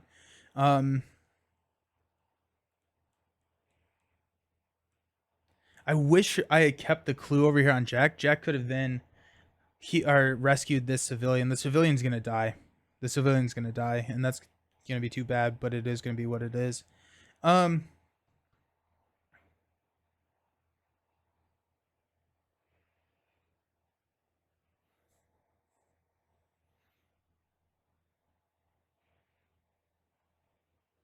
Let's go ahead and exhaust Pathfinder to come over here. And then we'll get him money. Because I'm gonna need money to play our backstabs. My third action. End of the round, I'm gonna take a money. I have 4. Now we're at 5. And we have to test Frozen in Fear.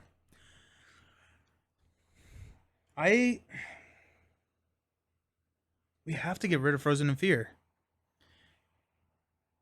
I just don't know how to do that.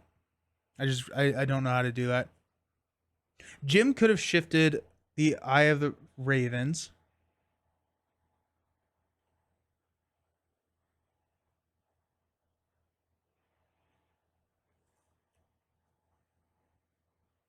We're going to do that. We're going to have had Jim shift the Eye of the Ravens. We're going to draw the top card, which is a ghoul minion.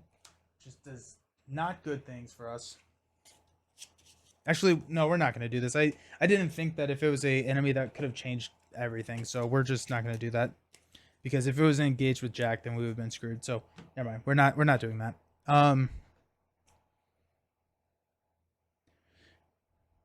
Also, we can't play events, so we would not be able to play water protection. Anyways, so do we just test a 1? Just test a 1. We could play a guts. We need the guts, and we need the plus over here for Jim. We can't not let Jim.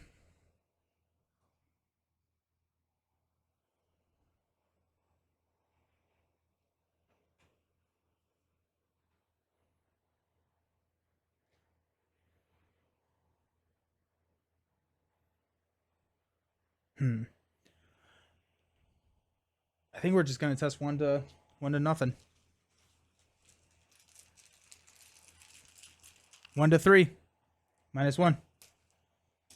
We keep Frozen in Fear. I hate Frozen in Fear. It's so bad. Okay.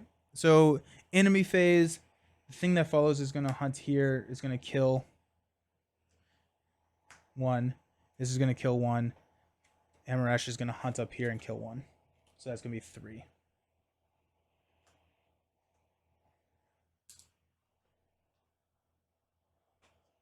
We're not doing a good job of rescuing these citizens. Actually, the thing that follows is going to come. Yeah, it's going to be here. Okay. Top of the round, we're going to place 1 Doom. Jack is going to get a Famine. Increase the cost of each card you play by 1. Excellent. And then Jim is going to get a Khaled. So after This is a risen creature, so it's going to be at a random location. Move each other non-elite enemy and civilian from its location to a connecting location as evenly as possible. Proxy, you handle this one. Yeah.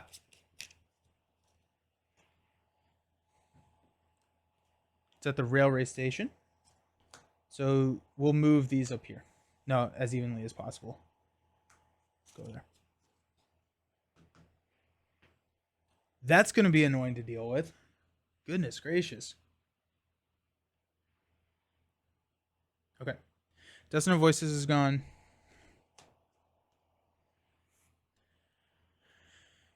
Everything costs one more to play right now, which is not good. I'm thinking. So, okay. I'm thinking what we do is we have the trusty bullwhip over here.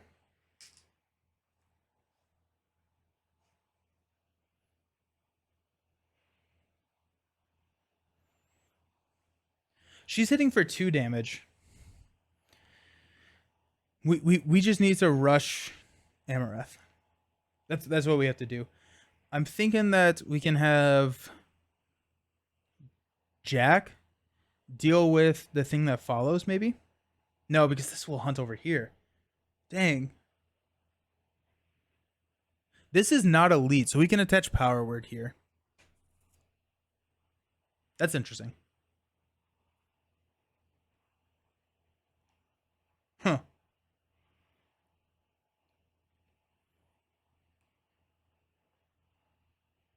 Okay. I think we need to focus on getting Power Word over here on Khaled.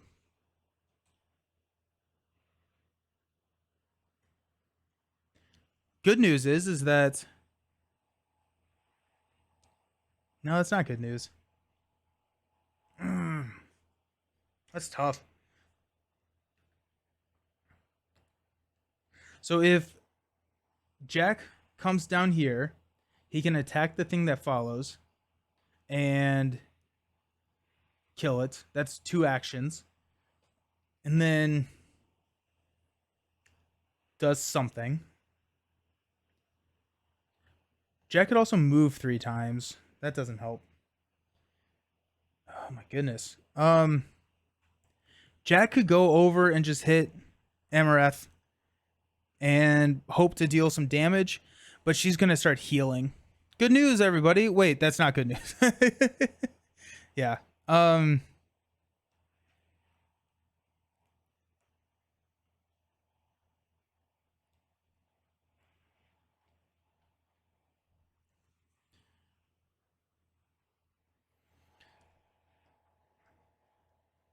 So Power Word.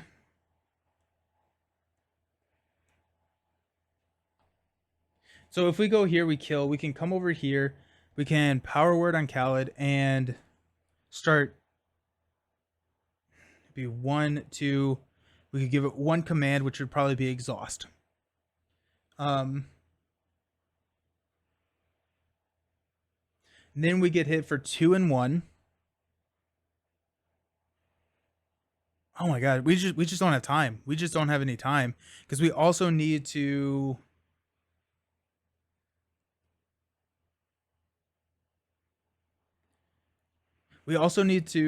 get Living Ink and another copy of Shriveling down. So actually I think what the better play is to just have Jim come down here and drop Living Ink, Shriveling, and just set up for next turn.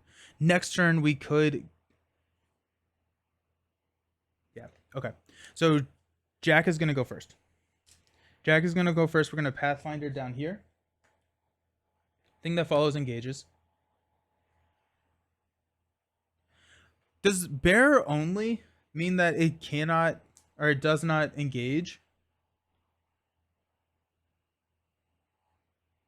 I think regardless, we're going to engage using the action.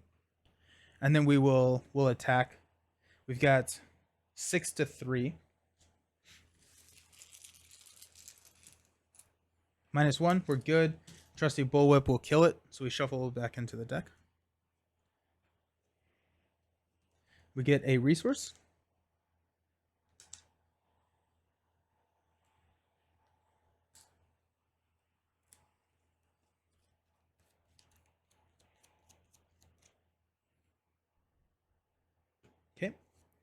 And then Jim is going to move. Jim is going to play Living Ink.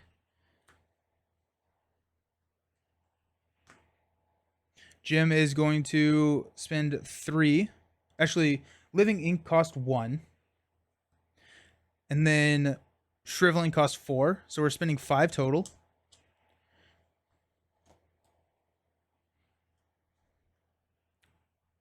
Because of famine. And that's my 3.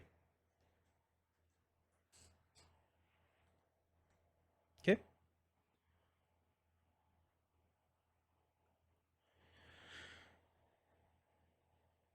It is the enemy's turn, so Amrush is going to come here, going to hunt.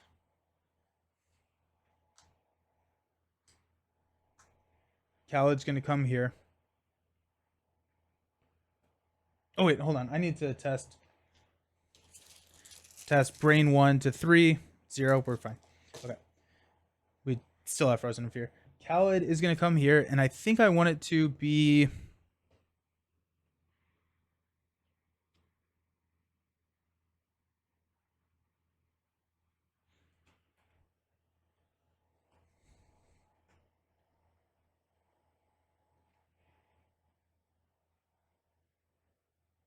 Who can take the hit? Nobody can take the hit.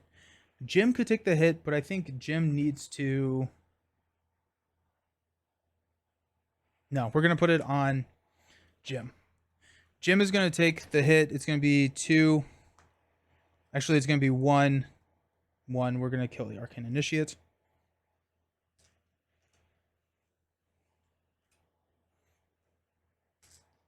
And the reason that we're doing that is then now we have Pathfinder.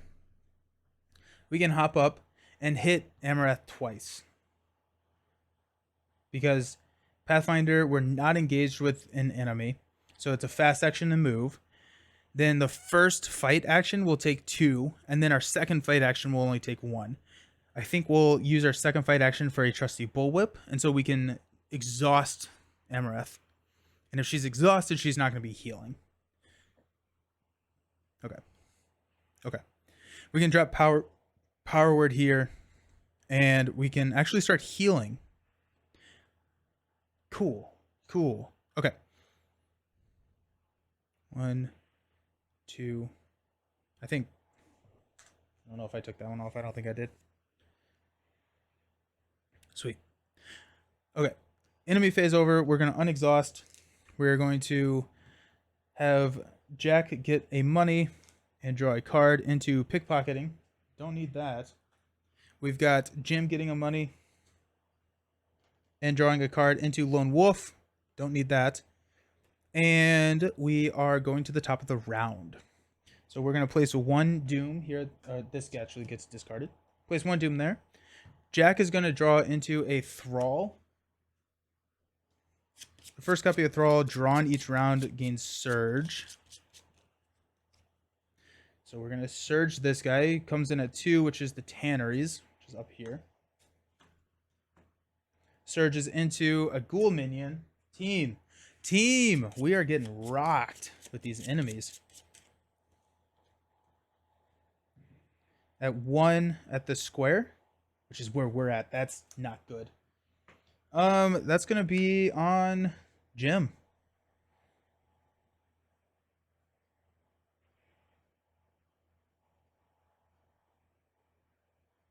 Jeez. Ugh. Okay. Jim's card is going to be another famine.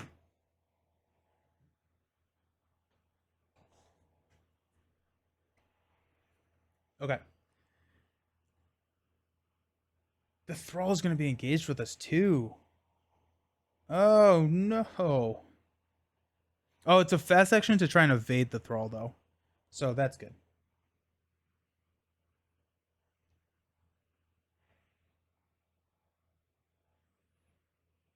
Okay. Let's go Jim first. Because Jim can heal Jack. Yeah. Okay. So we're going to spend 4 to play Power Word on to Khaled. We have, that's a fast action, does not take an action. We're going to say, we're going to give it a parlay command, which does not provoke attacks of opportunity, to say, mercy.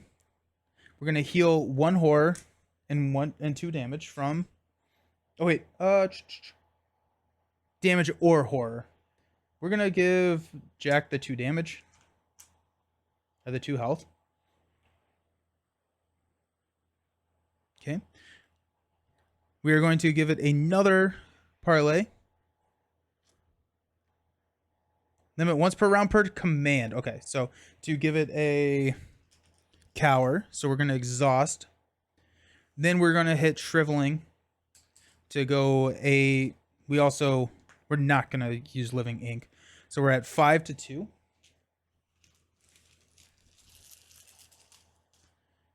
+1, let's go. That's going to kill here.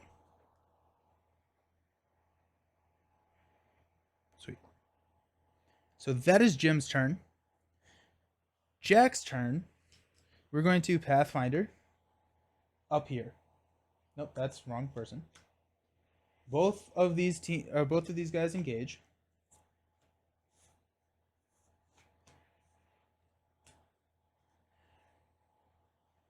First, we are going to fight with a backstab. Costs 4.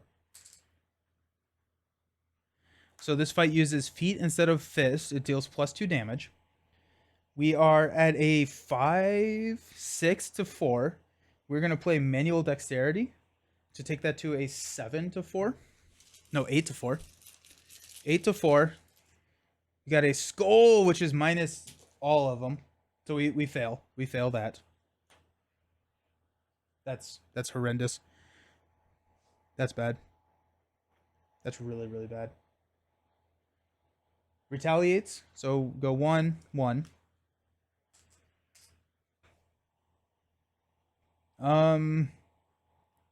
That took 2 actions. Wow, that was not good. Okay.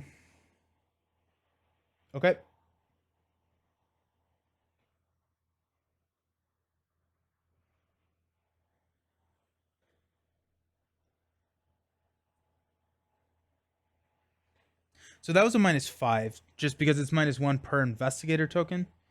So it would be -5. But I still think we lose, right? I mean, we were at 6, 8 to 4. Wait, hold on. No, yeah, that we still fail. But we should have thought about that. We should have thought about that. That was not something we wanted to mess with. We really wanted to succeed there, so we probably should have committed 1 more. But here we are. Let's go ahead and attack with the bullwhip. So we're going to go 7, or we're going to go 9 to 4. I'm going to draw into a skull. We passed this time because we did 9 to 4. It's -5. So this is 2, 4. Actually, it's only -4. Hold on. It's only -4. Because it's 1 per investigator token. So this is 2, 4. So the last one was -4. We were at 8. It does succeed. So it does 3 damage. Okay. Okay. We're good. We're good. We're good. We're going to deal 1 damage. We're going to use our trusty bullwhip. We're going to exhaust it to evade this enemy.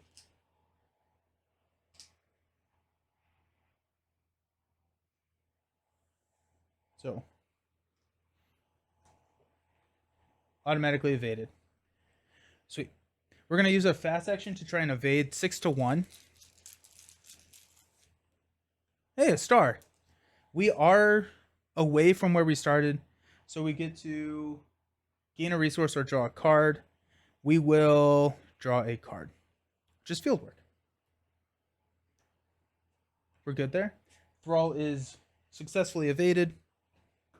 We're good. Okay. Okay, so we have 4 damage out of 6 here. Okay. So enemy phase, ghoul minion doesn't have anything to eat anymore because it killed everything. Oh wait, oh, and then Shoot. Okay, so these need to switch out. You have to spend 1 additional cost to move out of there. And then the tombs. When any non-elite enemy enters the tombs, before it engages investigator, heal all damage from it.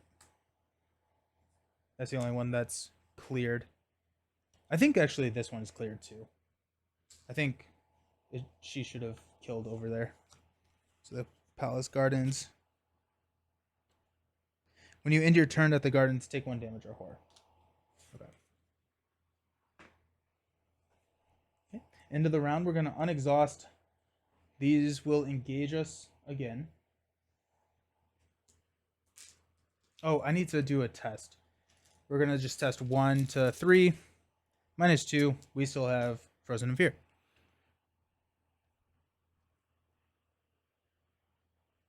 Everything's unexhausted.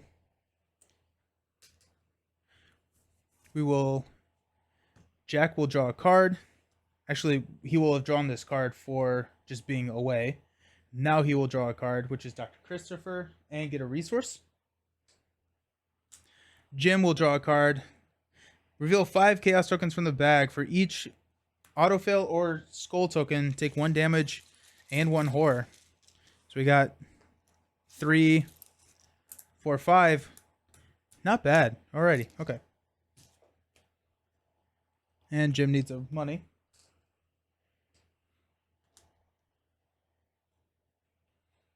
Cool. Top of the round, we're going to place a horror. Or place a doom. Jack is going to get a thrall. Jeez. Gain surge. These thralls are everywhere.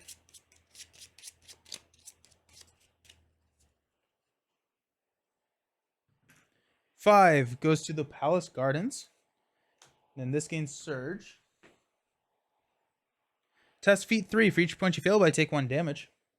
Also, I did not fail that last test, so I need my health back because it actually did not retaliate. Yeah.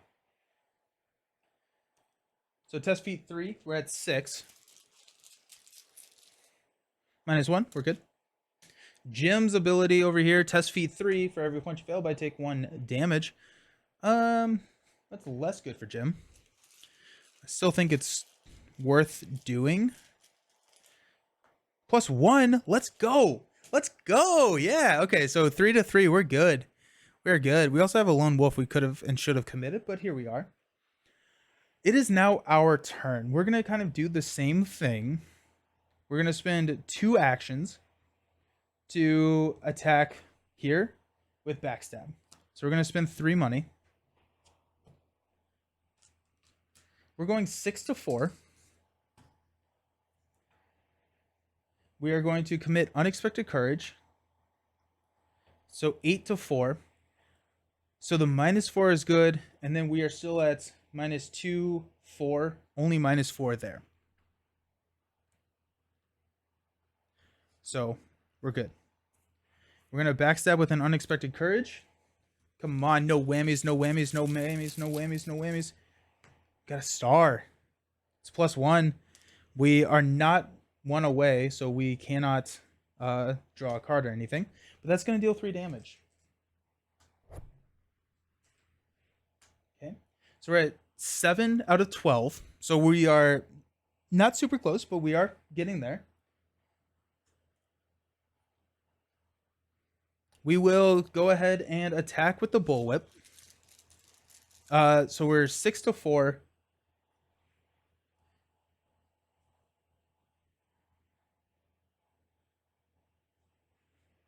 We're going to go +2. So 8 to 4.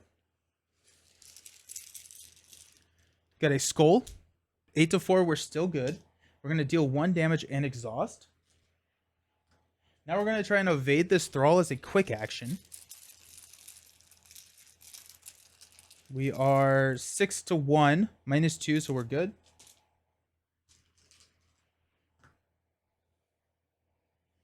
Okay. That is everything I can do. We will test at the end of my turn. Brain 3. And -4. We are still frozen in fear. We are not going anywhere. We are very, very scared of everything. Okay. Now Jim can start to do some stuff. We have 8 damage here, so we need 2 hits of shriveling. We'll do it. 2 hits of shriveling will do it.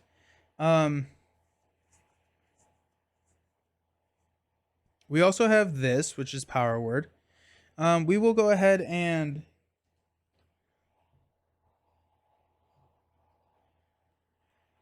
give 1 command to exhaust. We will give 1 command to heal.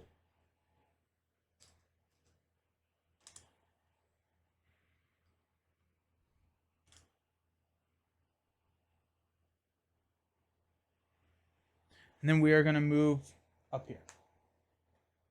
Come hang out. Okay. Enemy phase. Ghoul's not doing anything. This guy's not doing anything. We are good. Everyone else is exhausted. So we will go to the unexhaust phase. We're going to have Amareth engage Jim.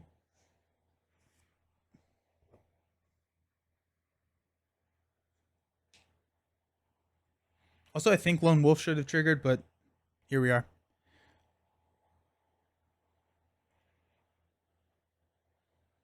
Got that. Jack is going to get a money and a card. Perception, that does not help. Jim is going to get a money and a card. Emergency cash, that also does not help. But we're at the top of the round. We're going to place a 4th out of 7 here. Jack is going to draw a card. Test fist 3. For each point you fail by, take 1 damage or someone's slain. We're going to just test the fist 3 to 2. We can take 3 damage. -3. We're going to take 3 damage.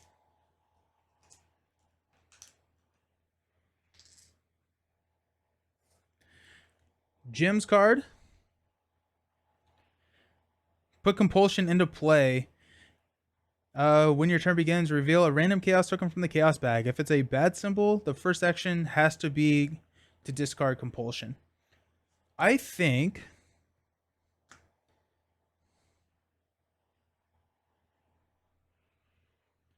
we're going to spend 1 resource. We're going to play Ward of Protection. So we take a horror and cancel the revelation effect. Because I think we can win this turn. I mean, like, we haven't saved anybody, and that's bad. But I think we can, like, get out of the way this turn. Okay. So, Jim is going to attack Amareth.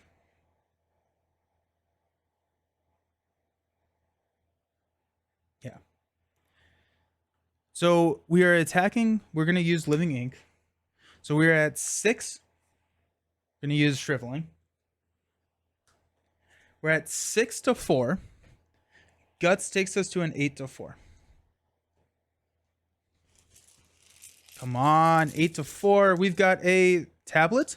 So we are -1. Shriveling procs. So we got 1 here. And then the tablet will take a damage instead of killing someone. Okay, that's 2 damage. We're going to do it again.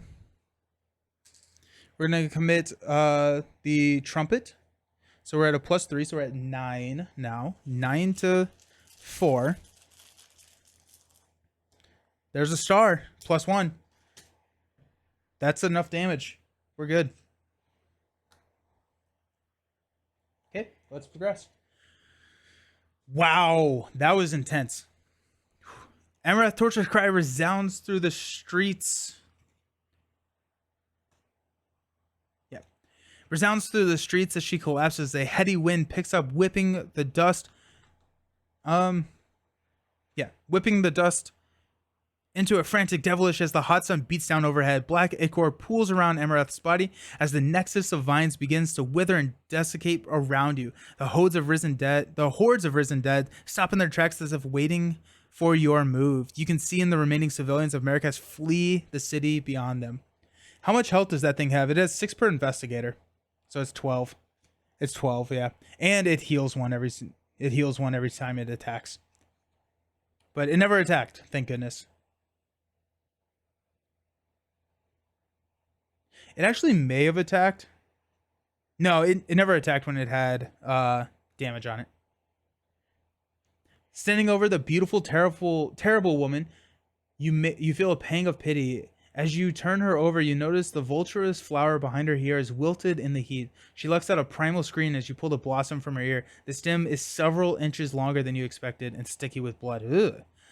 If the cell knows Amarath's real name, go to R3. Otherwise, proceed to R4. We don't know Amarath's real name, so we're going to go to R4. As you hold the last blossom in your hand, Amarath convulses to the ground before you, spitting black ichor. The beautiful young woman claws at you like a frightened animal, then bolts away down a narrow street. Although you try to follow her, you eventually lose her trail in the confusion of fleeting civilians and shriveling overgrowth. Each investigator earns victory X, which is just 1. Ah. It's less than I wanted. There really wasn't that. There were like 2 victory points that we could have gotten this turn. Choose an investigator to be the bearer of the last blossom and update the campaign log accordingly. So last blossom.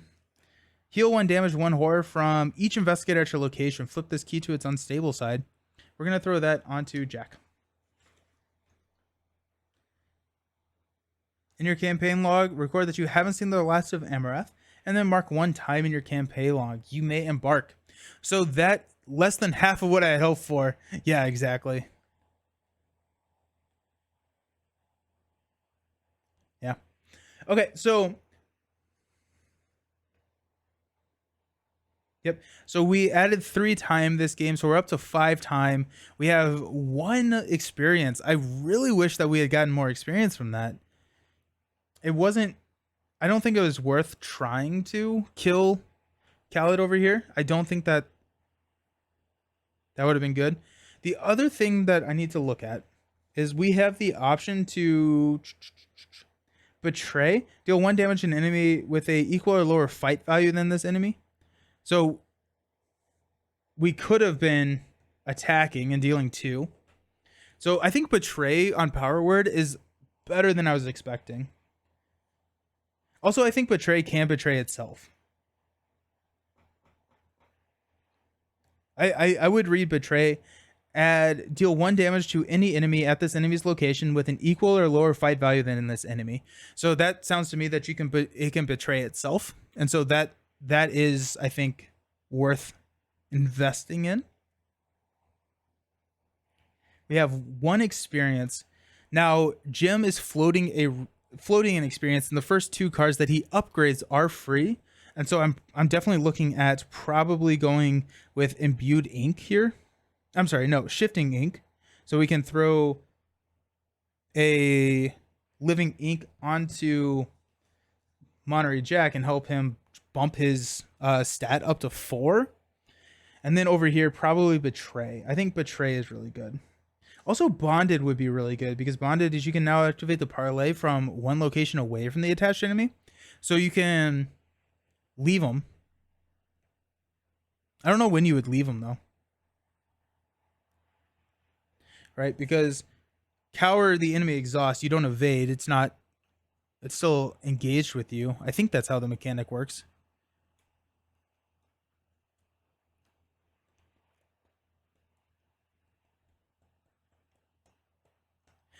If I will need to look that up. I will need to look up what the ruling is on if an enemy is exhausted, doesn't move with you. I think so. I assume so. It's still engaged with you. It's not evaded. It's just exhausted. So yeah, because distract automatically invade. Okay, no. I think betray. I think betray would be good just to give some more options. But I also want to look at Thrice Spoken. So we can add an extra copy of Power Word, and then we can command everything on the table at the same time. So we honestly may go with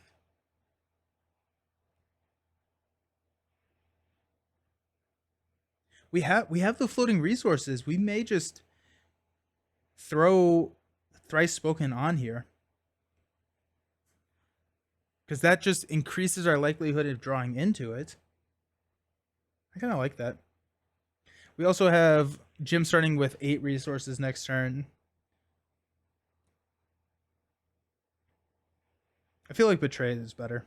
All right, well, I'll figure it out. We'll figure out what's going on. I don't.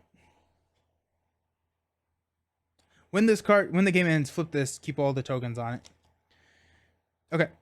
As the day breaks, the remaining survivors in Marrakesh emerge from the morbid arithmetic of counting survivors begins. Compare the number of rescued civilians versus the number of slain civilians. If the number of rescued civilians is more than the number of slain civilians, each investigator gains 2 bonus experience. Nope. If it's the number of slain civilians is more, each investigator suffers 1 mental trauma. Wow. If the number is more than twice, we suffer 2 mental trauma? Are you kidding me? That's insane. How? I don't know how you would not just. Every investigator suffers 2 mental trauma. Like, we weren't even close. We had 0. It's like for this to not. We have so many enemies on the field. Like, there was not a way to not let them kill. And it's a clue to heal. That's going to be tough. Jack starting with 4 sanity is not going to be good. We actually may need to look at spending some time and experience in figuring out how to protect Jack's sanity. Okay, well, we have a shift, so we can heal 1 damage and 1 horror from each investigator, and then heal 1 damage from each enemy in play. Then if an investigator shifted this key, flip it to its stable side. I wonder if I can shift if there are no enemies in play. That'll be interesting, because it's like trauma doesn't matter at that point. That cannot work like that, because we can shift. I guess there's a rule book somewhere. Oh, right here. So let's look at shifting keys. A key, as part of the ability's resolution, it will instruct the investigator to flip to the other side. So the other shift ability is activated. The investigator will then have to report the shift ability on its unstable side in order to flip it back.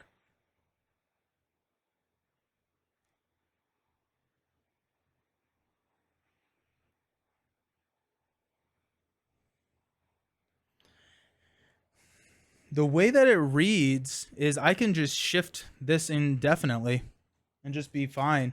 I can use it as many times as I want. It's a quick action. So I can start out by healing 1 damage, 1 horror from each investigator at your location. So that saves 1. Then I can heal 1 damage from each enemy in play. Then if an investigator shifted this key, flip it to its stable side. So we would shift. I would have to assume that we cannot. Yeah, my guess is that heal 1 damage from each enemy in play cannot trigger if there are no damaged enemies in play. Or else this would be broken. You could just heal every single trauma at the beginning of the game and not ever need to worry about it. So, but I mean, it at least helps with that. But 2 trauma is incredibly bad. 2 trauma is very, very bad. We're on game 2 and we have 2 mental trauma. Not a good look. Not a good look. And I don't know how I could have played this and not have done that. I feel like, I mean, we have what, 1, 2, 3, 4, 5 enemies in play, and we just they just ate everybody. There was not going to be a way for them not to just kill everybody, and I just don't have the time with 5 enemies. They're killing. and then I need to go find clues. And so I can't spend my time, especially when I have a 12 health enemy out here. I can't spend the time to go find the clues to save these people, especially when I'm already at 9. I don't know. That seems overly punishing to me, but maybe I just didn't play correctly. I don't know. I don't know. Cool. Well, happy Friday, everyone. Cool. We finally got through the game. I'm sure we missed some stuff. I have a hard time. There's a lot going on with this game, so if I missed something, I'm sorry. But thank you all so very much for hanging out. I appreciate it. Hope you have a fantastic rest of your weekend, and I hope you have, and I will see you around. Peace.